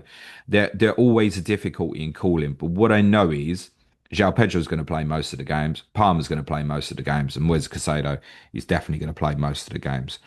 So I'm now looking at him as maybe being sort of the third one. And if you look at his DEFCONs so far this season, so it's 12 opening day against Palace, 7 against yourselves. By the way, no Tottenham player was anywhere near DEFCON against you at the weekend. And then over the last 2 against Fulham and Brentford, 40. Yeah, 23 against Jesus, 23 against Fulham is a monster. And then 17 even in this one against Brentford as well. So yeah, I'm coming round to the idea of thinking, because I know Palmer and João Pedro is the 2 that I'd want. I'm coming round to the thinking of actually Casado's possibly going to open up some money and make this just a little bit easier. And I would generally with him, I'd look at him and go, I'll play him pretty much every game. But Really? there might be Because that was going to be my question, right? Is Yeah. when you buy a player like Yeah, just play Caicedo, him what do you do? So he becomes your 7th attacker, basically, in basically. essence. Yeah. Yeah, just play him unless there was a real one where you thought, so Dewsbury Hall would be my 8th, a real one where you thought, actually, yeah, I really want to play Dewsbury Hall in this one particular game. So you would maybe look at Chelsea going to Tottenham in 10 and I play Dewsbury Hall at Sunderland. Yep. But I know Casado would be a certainty for DEFCONs against Tottenham. But I also know he's probably liable to get booked in that sort of game. So I might go, all right, fine. I'll take it that way and I'll go Dewsbury Hall. But with Casado, yeah, most weeks would just play him because he will, as you've seen, just randomly get the odds attacking return as well. How many attacking returns did he get last season, Suj? 5. Last season, 5 in the whole season. He scored 2 goals already this year. Listen, there might be a case to say he's got 50% of his attacking returns for the season already. So I'm not expecting much. But just by virtue of where he plays, he could roll it to Palmer, who does the business and stuff like that, right? And he does go in the box for some of the set plays and stuff as seen against yourselves in game week 2. So yeah, I'm now quite open to him, and I'm probably annoyed with myself that I wasn't at the start from my experience playing Sky Fantasy and stuff. But I really felt with him it was more about blocking the third Chelsea player. The more you look around at Garnachos and Estevals and No, forget Netos it. and the I think defense, I'm in agreement. it's like it's with becoming a you. headache. It's Palmer, Pedro, and then who else? And Caicedo's the next best there. I mean, if you've got a lot of money and you really want to go Enzo, great. But I don't know why I would. I think I'd just go Caicedo. Well, I think like goalkeeper wise at the moment, if I was on wildcard and I wanted some Chelsea coverage, I'd probably just go Sanchez as a coverage. But then what's to say? We spoke about those easier games between 9 and 12. What's to say we don't get what we did last year and trot Jorgensen out for a game and stuff? You wouldn't be surprised. Mm. So I'm beginning, and I realise as well, Casado's not going to play 60 games probably, but if anyone can, it's sort of like him, isn't it? Palmer. Yeah. Though you've got like a Lavia still in the background and stuff. They've got depth. We always know that with Chelsea. Palmer is my main hope of continuing to go against Haaland, I think. So I thought he was terrific when he came on. He looked at it right away, and as good as I'd seen him, certainly this season we've hardly seen him, but I think as good as I've seen him in the Premier League for quite a while. He came on the pitch. The top players come on in a circumstance like this, like I'm going to grab this. And he was on it. He could have got a couple. His finish for the goal was brilliant. He was picking up beautiful pockets immediately and giving Brentford a different kind of headache. So Palmer, I think, in for Verts for me in 6. And Captain Palmer. I don't advise that for anybody else, but that's probably my plan. Segue then, James, or let's cover off a little bit of Brentford as well, though. Just a little bit on Brentford because the change system As I said, I'm going to do a piece on this and talking tactics. Really good stuff from Keith Andrews. Proper limited Chelsea in the first half, and Maresca had to make tweaks to go against it. So Chelsea, as we know, commonly build with back three within possession. We spoke about Chalobah being in the middle of that. They built with a two in the second half, and one of the real issues Chelsea had was one, it was personnel. So like Buonanotte and Gittins just weren't doing it for me. So there was a personnel issue, but also Thiago, who played in a front two basically with Sade, had a critical role. He man marked Casado. Yep. He man marked Casado and did his best to try and stop him playing in that area. And so then Chelsea tweaked it to bring sort of like Reece James into that area and start the second half. And then Brentford had a decision to make with Thiago and what he was doing with both Den James and Casado. So good tactically from both managers on this one because Chelsea, I think, could got themselves in a position where they'd won it and arguably didn't do enough. And also Brentford then equalised from a position that felt justified that they got something out of the game because of the work that they put into it. Worth saying, four Chelsea players get underneath Nathan Collins when he scores, and it's a mess on the back post. Tough fixtures for Brentford coming up, though. I Yeah. think Fulham away is never easy. Then they got Manchester United. Then City and Liverpool is two of the next three after that, sandwiched with West Ham away.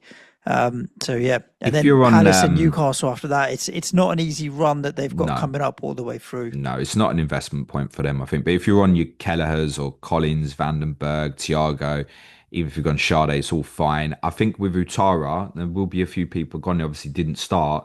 I do think it was a system specific for Chelsea, but you might get other games that come up where he goes, well, this worked really nicely. I want to do that again now. And then therefore I think Thiago and Sade would be the favoured front two and Utara wouldn't play under that circumstance. I also missed Damsgaard again at the weekend. I thought Matthias Jensen did pretty well actually. Cool. Let's talk about the two games that we had on Sunday as well. Burnley 0, Liverpool 1. James, I mean, from a possession point of view, from kind of the graphs that show the action areas, I mean, it was dominant by Liverpool. 2.65 xg. That though that does include the penalty, 81% sorry possession, 27 shots What in was the second total. half number? Was it higher? Possession, Yeah, yeah, 83. yeah, it had to be. 83. I watched the first half, but didn't watch the second half. I had to go out and pick my son up from somewhere. But the first half, I was just knowing you had Gakpo captain. I was like, it's just a matter of time. They're just going to keep knocking, keep knocking, keep knocking, keep knocking. That door is going to come down till right at the end. To be fair, so you got to give Burnley some defensive credit here because Yeah. they just held their shape so well. When you were looking at it on TV, you can kind of get a view of the lines and how they're set up. They defended really well. To only rack up 2.68 xg off 27 shots when one of them is a penalty, they did all right in keeping the quality down. I don't know if what we read into that. Like Burnley, we know their defensive record from last season was only 13 goals or 16 goals the whole season or something, wasn't it? Something stupid like that. 15, I think, but they Yeah, did hugely, I mean, wildly outperform their expected goals correct. conceded. But quite often teams that do really well defensively may well do that. I don't know if there's anything to be said for, okay, they will be all right defensively in this league. Ultimately, though, they did lose, sadly. I say sadly for them, Yeah, not I sadly if you're a think Liverpool that fan. there's narratives you could do with this and people can pick what they want, but you'd say Liverpool really struggled to get behind yesterday. Mm, Haaland, those couple of yards that we always speak about, obviously he's kind of unstoppable if the delivery's right anyway, so I wouldn't say you can't get him behind them. You yep. look away at the way they defend and go, yeah, probably could go to the Etihad, put up a bit of a wall and maybe lose 1-2-0. I think we can look at what Scott Parker's done, bar the kind of really early promoted team with Bournemouth that got to that really bad slapping at Liverpool. This Burnley side doesn't show signs like that Bournemouth side that it's going to take slappings badly. I think it's fair to say. Now you can flip that the other way and go, well, Burnley conceded three at Tottenham, we conceded three at Manchester United. So if you tell me now Haaland and City are getting three in game week 6, then activate the triple capacity. It's enough, isn't it? Yep. Um, we've also they lost at United because of a late penalty. They lost this because of a late penalty. think the decisions are there's no argument on that penalty decision yesterday, none whatsoever. It's a definite handball against Hannibal. Hannibal lecture maybe is what he got from Scott Parker. Keep your arms by your side. So there are stuff there that I think someone like me who maybe still wants to go against Haaland, and it's not that I don't want Haaland in my team, by the way. It's four transfers. It's four transfers for me to do it. Not even in terms of hits. It's two to put him in six, and I know he's got to come out if I want the best of Arsenal Chelsea around about game week 9. Has to. So I know there's four transfers on the path. I can just be going towards those players now and go, because it's only six that I'm worried about. Okay. So it's relying on because I'd be happy with even things like, I mean, 7, obviously Arsenal, if I've got an attacker in by then, fine. But Fernandes, it's fine. In 7, 8, I'll probably have Palmer by that point. Who knows? I mean, just Ange is enough, isn't it? Maybe. Yeah. So I'm happy with the alternatives, just 6. And that's why I'd say I'd probably put my house on Palmer's probably the way it's beginning to look. You know, James, as much as you say that you would buy him and then you would want to get him out, the other thing is psychologically, when you own a Haaland, he's a very difficult player to sell. Like, I feel that pressure now that he's in my team.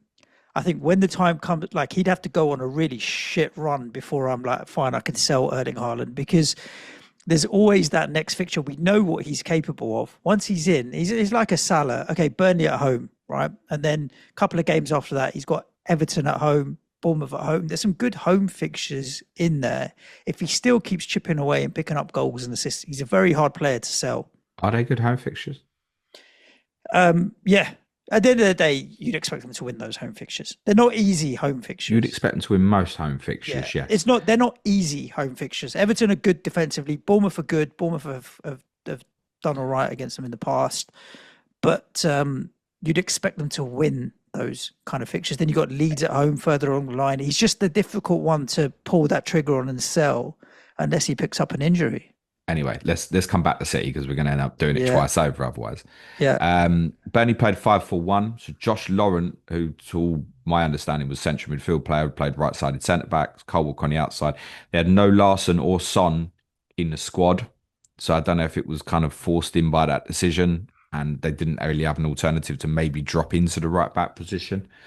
Guchakuwa will obviously be suspended for the one league game, which the next game is Nottingham Forest at home. I would presume that Florentino Luis would now come into the team. There was a bit of surprise from some Burnley fans that he didn't go straight in. I think Jaden Anthony, Lyle Foster, not worth buying at the moment, but I do think they want monitoring between now and maybe game week 8. There might be a punt that people can take there that might be quite intriguing, possibly. I think both of those two players are going to do okay. I think watching Foster again at the weekend reminded me that his physicality is way more suitable to this league than maybe what Zian Fleming's would be.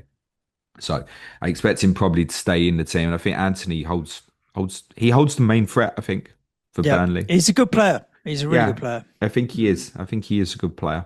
I wouldn't be diving there for fantasy. Your Esteves and whatever, it's all fine. Crack on. For Liverpool, they had a first team such in Premier League history to win 4 Premier League matches in the last 10 minutes.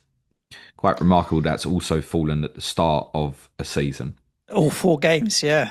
All 4 games. They're all 83rd minute or later. I think Szoboszlai's against Arsenal was the earliest. They had 41 touches in the box in the second half.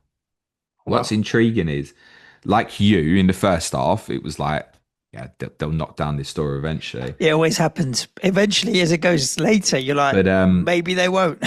As early as half hour to go, because I went round to my parents yesterday, as early as half hour to go, I said to my dad, we've got a penalty box match now. This is a penalty box match with half hour to go. And they're that deep, Burnley. I'm not that convinced that Liverpool are going to open them up. It felt more like it might come from a cross rather than actually playing through them. And I felt Liverpool overdid it at certain points. They deserve credit for getting over the line. And again, how do you want to do your narratives here with Liverpool? Do you want to do your narrative and say, well, actually, they've won 4 games and they've not played very well. What happens when they actually click into gear? Or do you want to do it and say, this isn't sustainable, there's bad results around the corner? That's up to people to decide what they want from that, I think.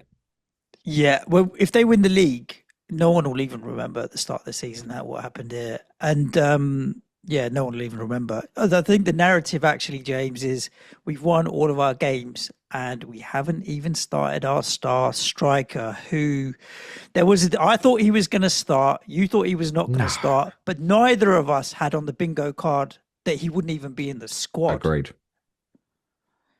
Yeah, but Slot did clarify it and say, look, he's going to play like basically at least 45 minutes on Wednesday. Yeah, I think what that decision is, I don't know if there's, I spoke to you in the past with Van der Ven. It's like when he comes back, don't have him on the bench where he's going to get cold. And I realise it's not cold, but it yeah, was pissing down with Burnley yesterday. They might have looked at it and gone, he's going to sit on the bench for 2 hours and then use him for 20 minutes. That's not the best use for him. So I'd arguably maybe even read into that. That wouldn't be surprised if he starts against Atletico Madrid and comes off at half time. yep.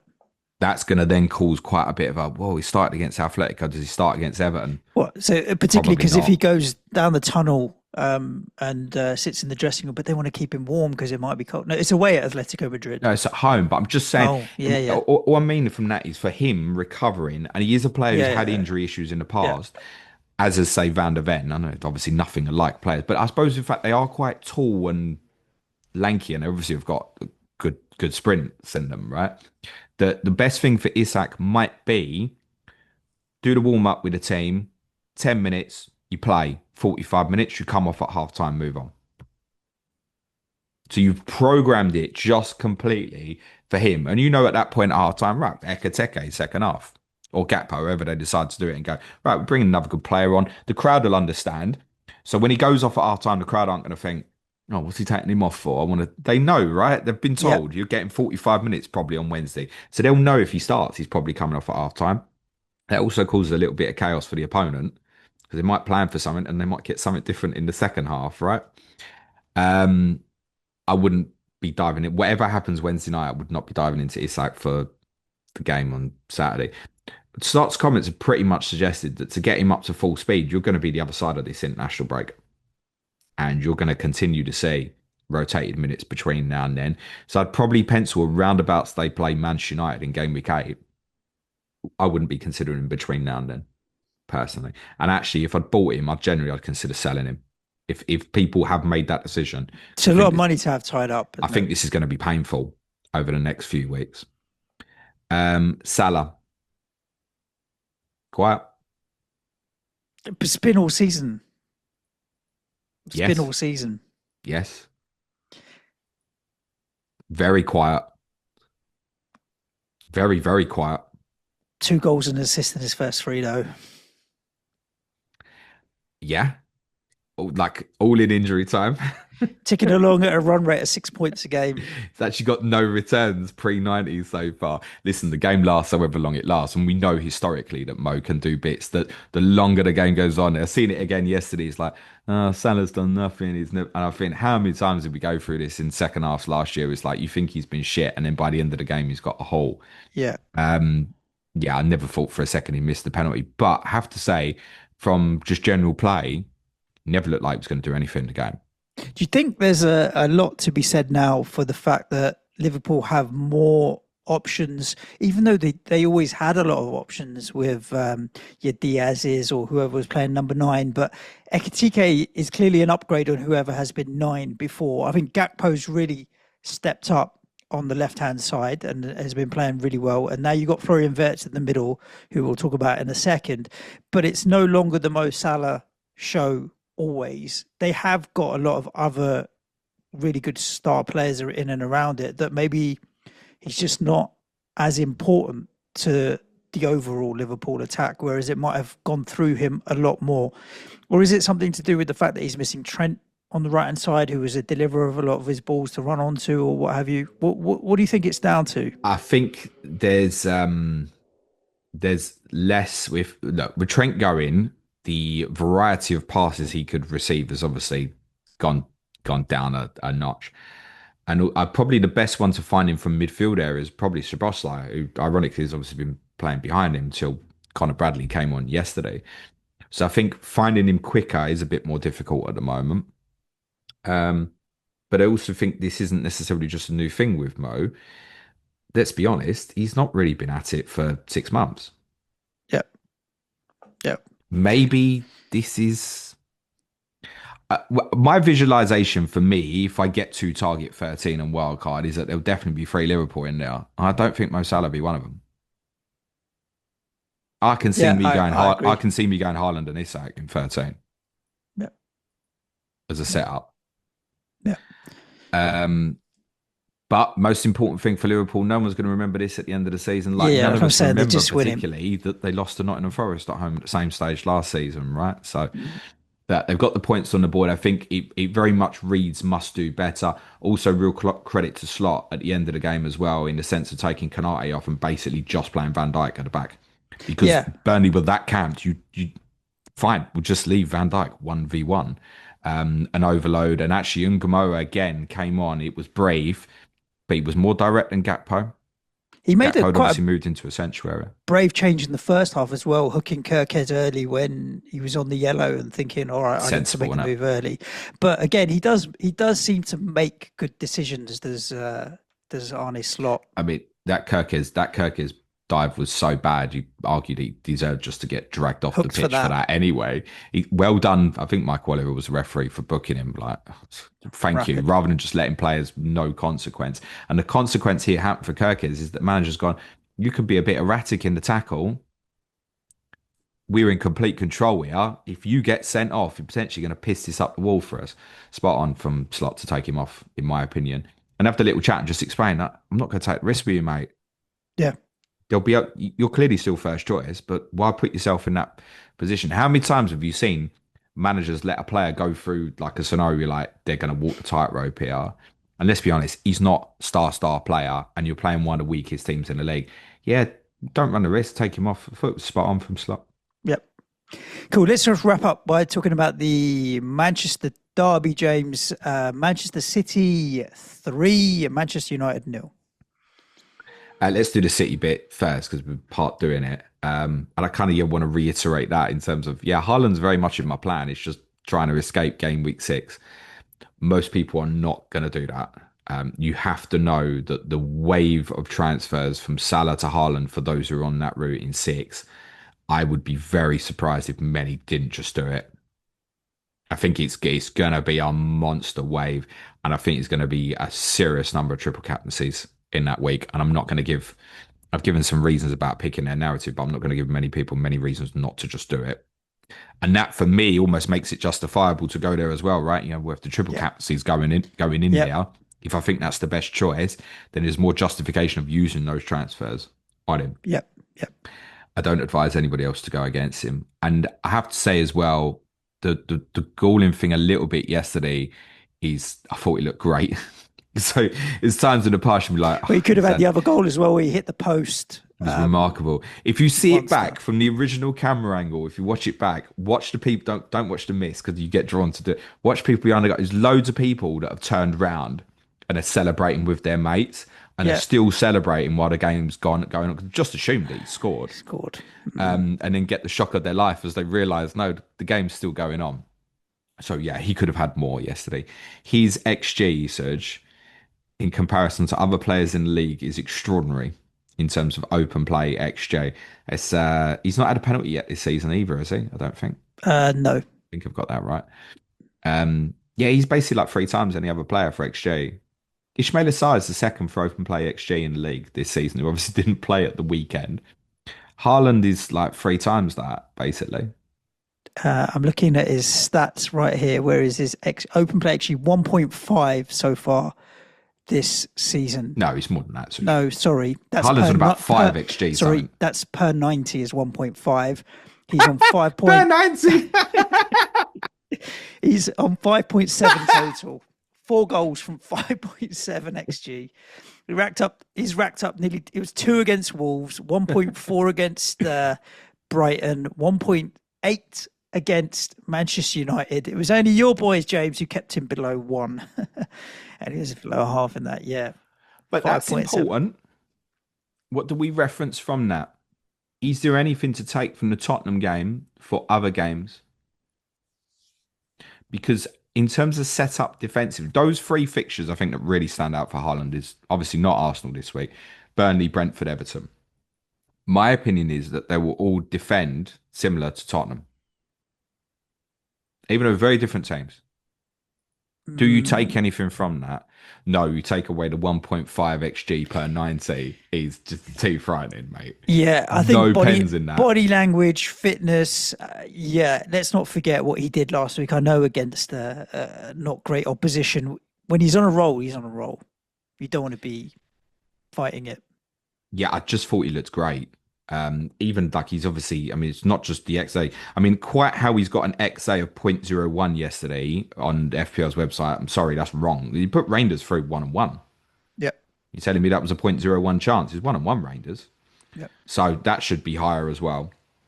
So he's even looked a little bit creative. You might remember probably City's best chance in the game against Tottenham actually was Haaland playing Marmoush through in the first half at 0-0. Mm, So I just think his all-round play is looking better at the moment, and there's times we've been very, very critical of that.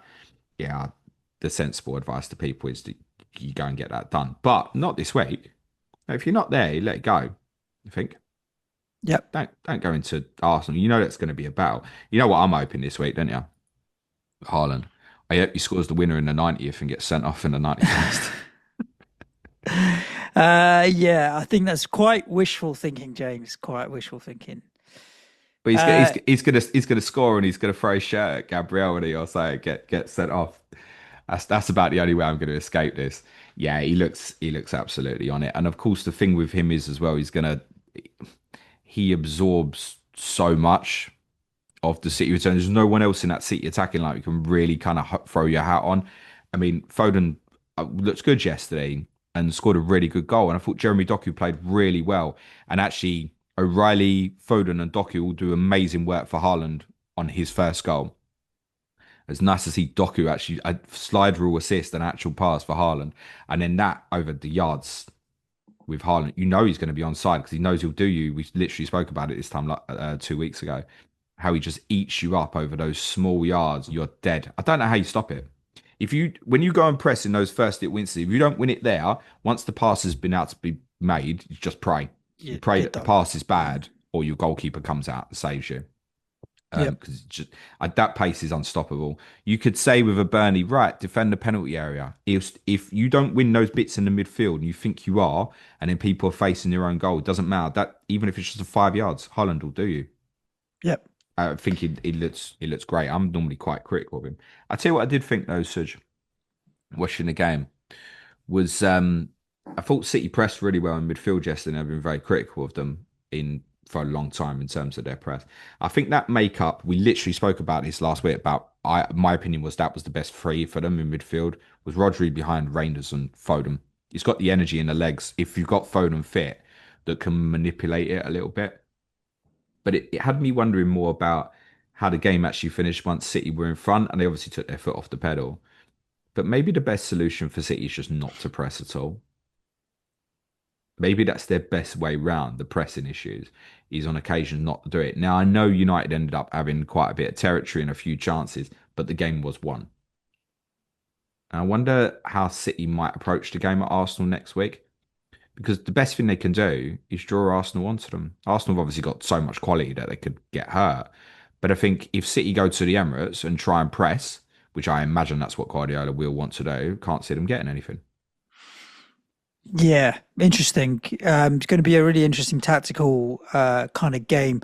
Like I'm playing my City assets in Reinders and Haaland in that game. I know Reinders hasn't been great since game week 1 in terms of returns, but I feel like he's going to be blank, blank, blank, blank, and then ridiculous haul. And anybody that's had the patience to hold on to him will get rewarded. You haven't got many alternatives, though, have you? In No, fairness, that's the I think thing. for a lot of No. other people, it might be the right decision to bench this week. Depends what your other players are. Yep. Talk to me about Bruno Fernandes because it's 2-2-10-2. I bought him because I wanted consistency of like 4-4-6-4-6. I don't know what I make of it right now, and I don't know what I make of Manchester United. He's only had DEFCONs in one game, and the talk preseason was maybe that he'd be a bit more consistent in getting the DEFCONs. Sorry, he's had DEFCONs in 2 games. He did pick them up against Fulham as well. Yeah, he missed the pen. That's why his points went down. And But I want to and say he he was was only very close 11, against 11 Arsenal. against Yeah, Arsenal. yeah. But it's like the Elliot Anderson issue, isn't it? He's like close is not good enough here. What do we do with a player like Bruno? Because he's not cheap, right? He's 9 million. And put it into this context a little bit for you, and it might be the case for some other people as well. He's my easy path back to Cole Palmer. Yeah, the problem for me is looking at 6 and 7, and like I said, he offers me a captaincy alternative. I'm looking at 7, which is Sunderland at home, and Erling Haaland has Brentford away. Is Bruno that much better with Sunderland at No, home but than if I Haaland haven't with got Brentford no, he's not away? better at all, Suj. But if I haven't got Haaland, I need an alternative, don't I? Yeah, So yeah, I'm yeah, telling you my problem. yeah. Um, I would 6, say obviously. if I was buying a United attacking player at this moment, it would definitely be Bomo. Bumo. Yeah, Yeah, I knew you were going to say that. Yeah. without a doubt. Um, so Fernandez, I think, is Just to expensive. be clear as well, his points in all of the games so far is exactly the same as Bruno Fernandes: 2-2, 10-2. Yeah, I just think it's what we're seeing with our eye, isn't it? I think. Um, but I mean, even yesterday, I mean, it was a harder chance than what the underlying will show you. But it was Fernandez' shot that Casemiro arguably should do better with, kind of like 6 yards out, isn't he? So he's still nearly knocked up returns yesterday. And he does just find himself in and around it and so involved. But I certainly wouldn't be looking to buy him for that 6 and 7 fixtures that they've got. But also Yeah. not convinced to want to sell him either. So I think my decision on him, Suj, is probably going to be a bit later. But I'm also, yeah, I'm not fussed about keeping it either. Yeah. It's too deep on the eye. I certainly wouldn't judge the DEFCONs on yesterday because you wouldn't expect him against City. Like I said, with Fernandez, a lot of his stuff comes from the recoveries. So you Yep. need more turnovers in the match for that to happen. You're just not going to get that in the same way against an opponent like City.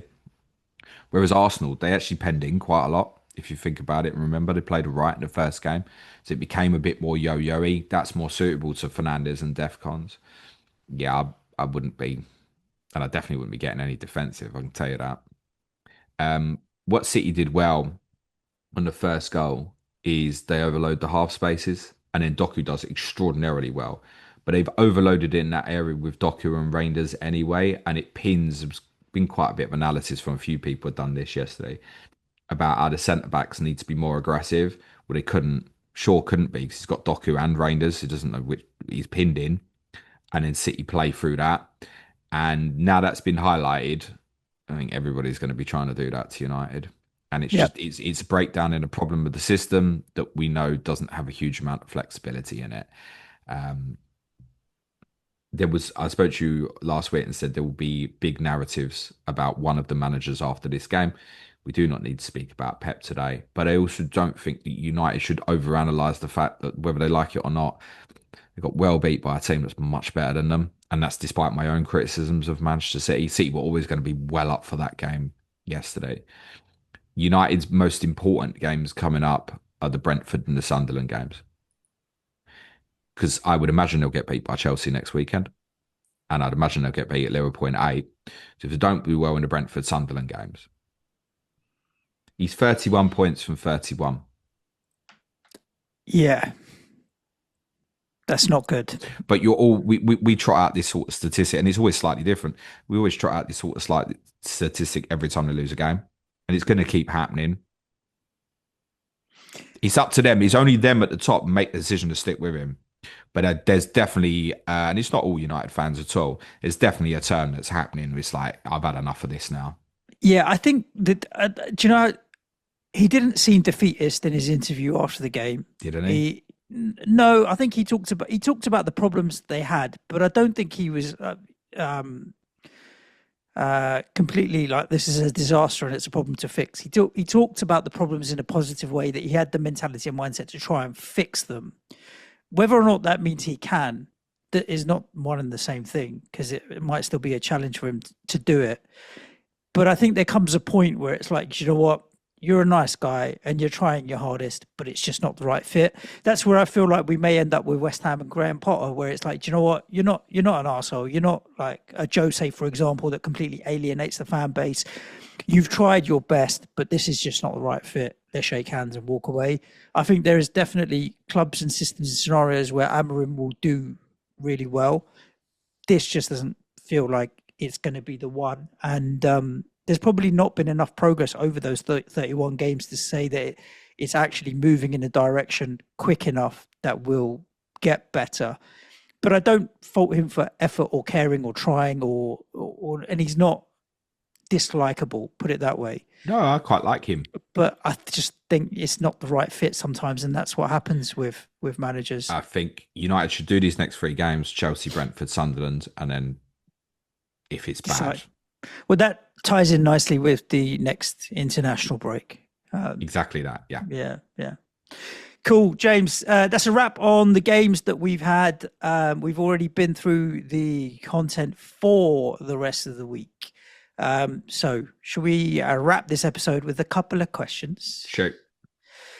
James, there's a lot of questions around Ollie Watkins, particularly around is captaining him crazy? What should we do with our Villa assets? How long do you hold on to double Villa in Watkins and Rodgers and that kind of thing?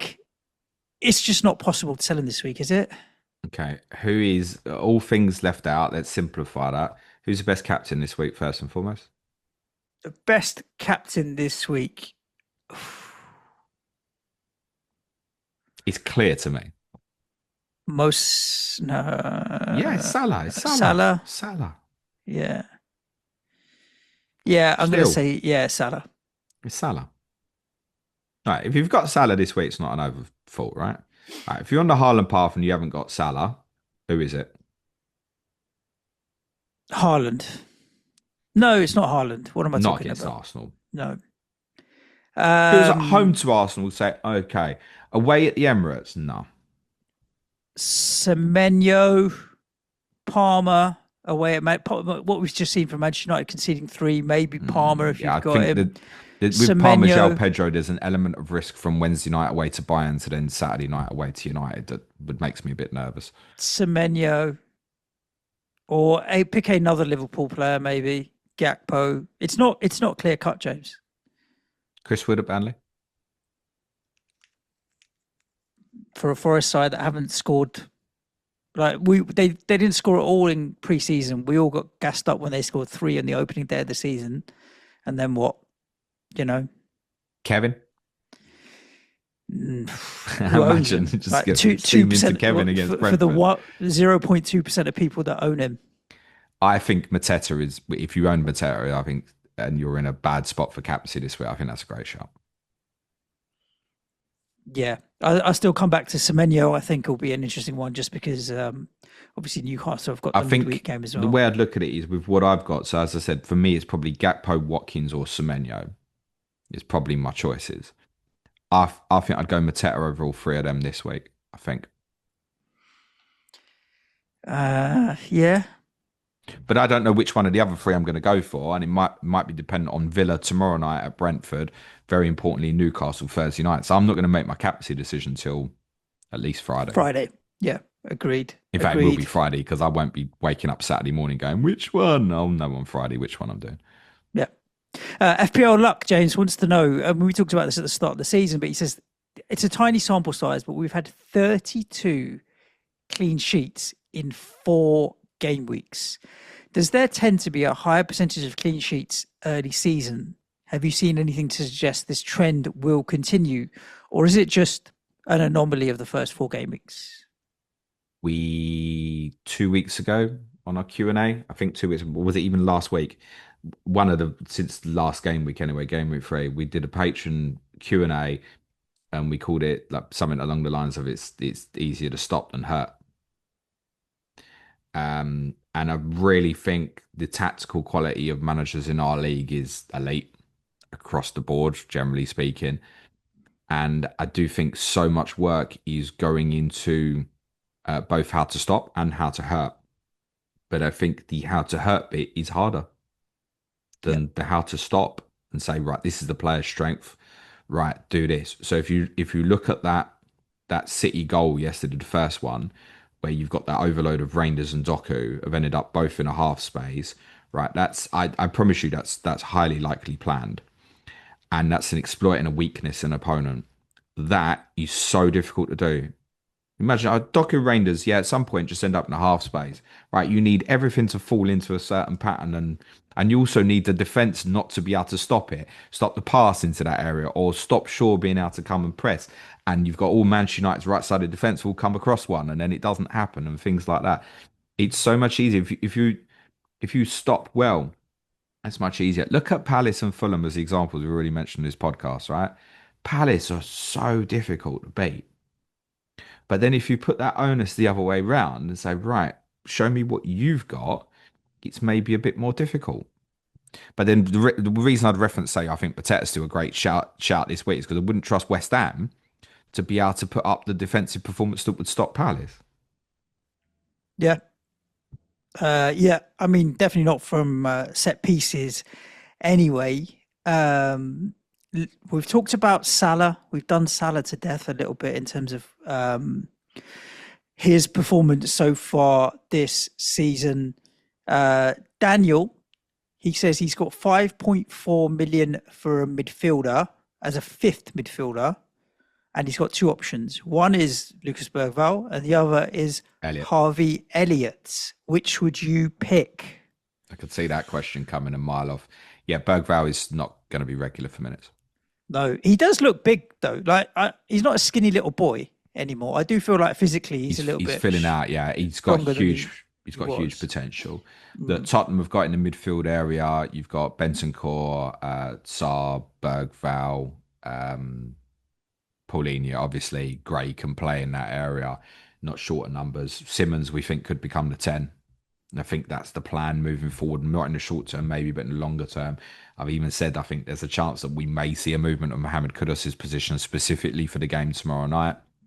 So I think Bergvall will get more minutes against some of the so-called weaker teams in this league.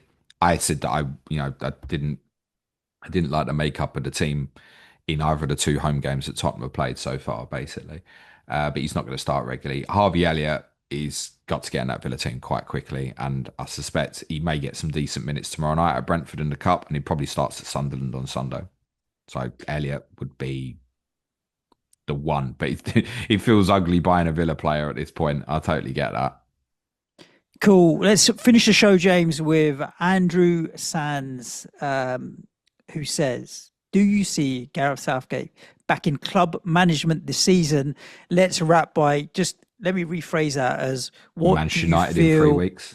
What do you feel is the latest in terms of the sack race? Who's in, who's out? I did ask Google, as you might have seen on the internet, if you follow me on Twitter, about Nuno to West Ham, and it gave me 3 names that have got higher odds than Nuno, which all made me shit myself. Brendan Rodgers, Jose Mourinho, and Gareth Southgate. Maybe because Nuno had only just lost his job, so the betting odds haven't reflected that fact. But I don't think I'd want any of those 3 to come and solve our problems. Maybe Gareth Southgate would be the best. Personal opinion, Gareth Southgate would it'd be the best of the 3. Yeah, it'd be the best of the 3. I'm not saying that out loud, right? No. Mourinho is the best of the 3. But 6 months down the line, you've just got another problem, mate. No. I'm talking long term here. Surely Amorim clearly is on the chopping block. Potter is very much at risk. You wouldn't think Unai Emery's got way too much credit in the bank with Aston Villa to be at risk yet. Anybody else that you see? Pereira? Farker. I mean, the 2 on COTC tomorrow. Yeah, I think Daniel Farker's got to do something with that team that shows us in the next 5 games that they're capable of scoring goals. Yeah. And if they do, I really, fine. With my club specifically, the problems are so obvious to the naked eye where they exist. They're just so obvious to the naked eye that someone like a Nuno, someone who I know that can fix those specific problems, like a David Moyes, boom, would work wonders. Cool. We will call it a wrap there, James. We've got more time to talk about West Ham and Tottenham later in the week, which we'll be recording on Wednesday. Other than that, listeners, thank you so much for your questions that you sent in on Twitter. Thank you so much for subscribing to the show. If you haven't already, whether you're on YouTube, hit the subscribe button, hit the notification bell, wherever you're listening to the audio. subscribe, leave us a review. It all helps the algorithm spread the word. You can follow us on Instagram now, where Nico puts out all of the little videos and reels and tries to stitch James up with predictions and all that kind of stuff. And we keep it moving. Anything else to add, James? No, only that everyone should always remain nice to each other and remember to play it their way. Cue music, please, man shot.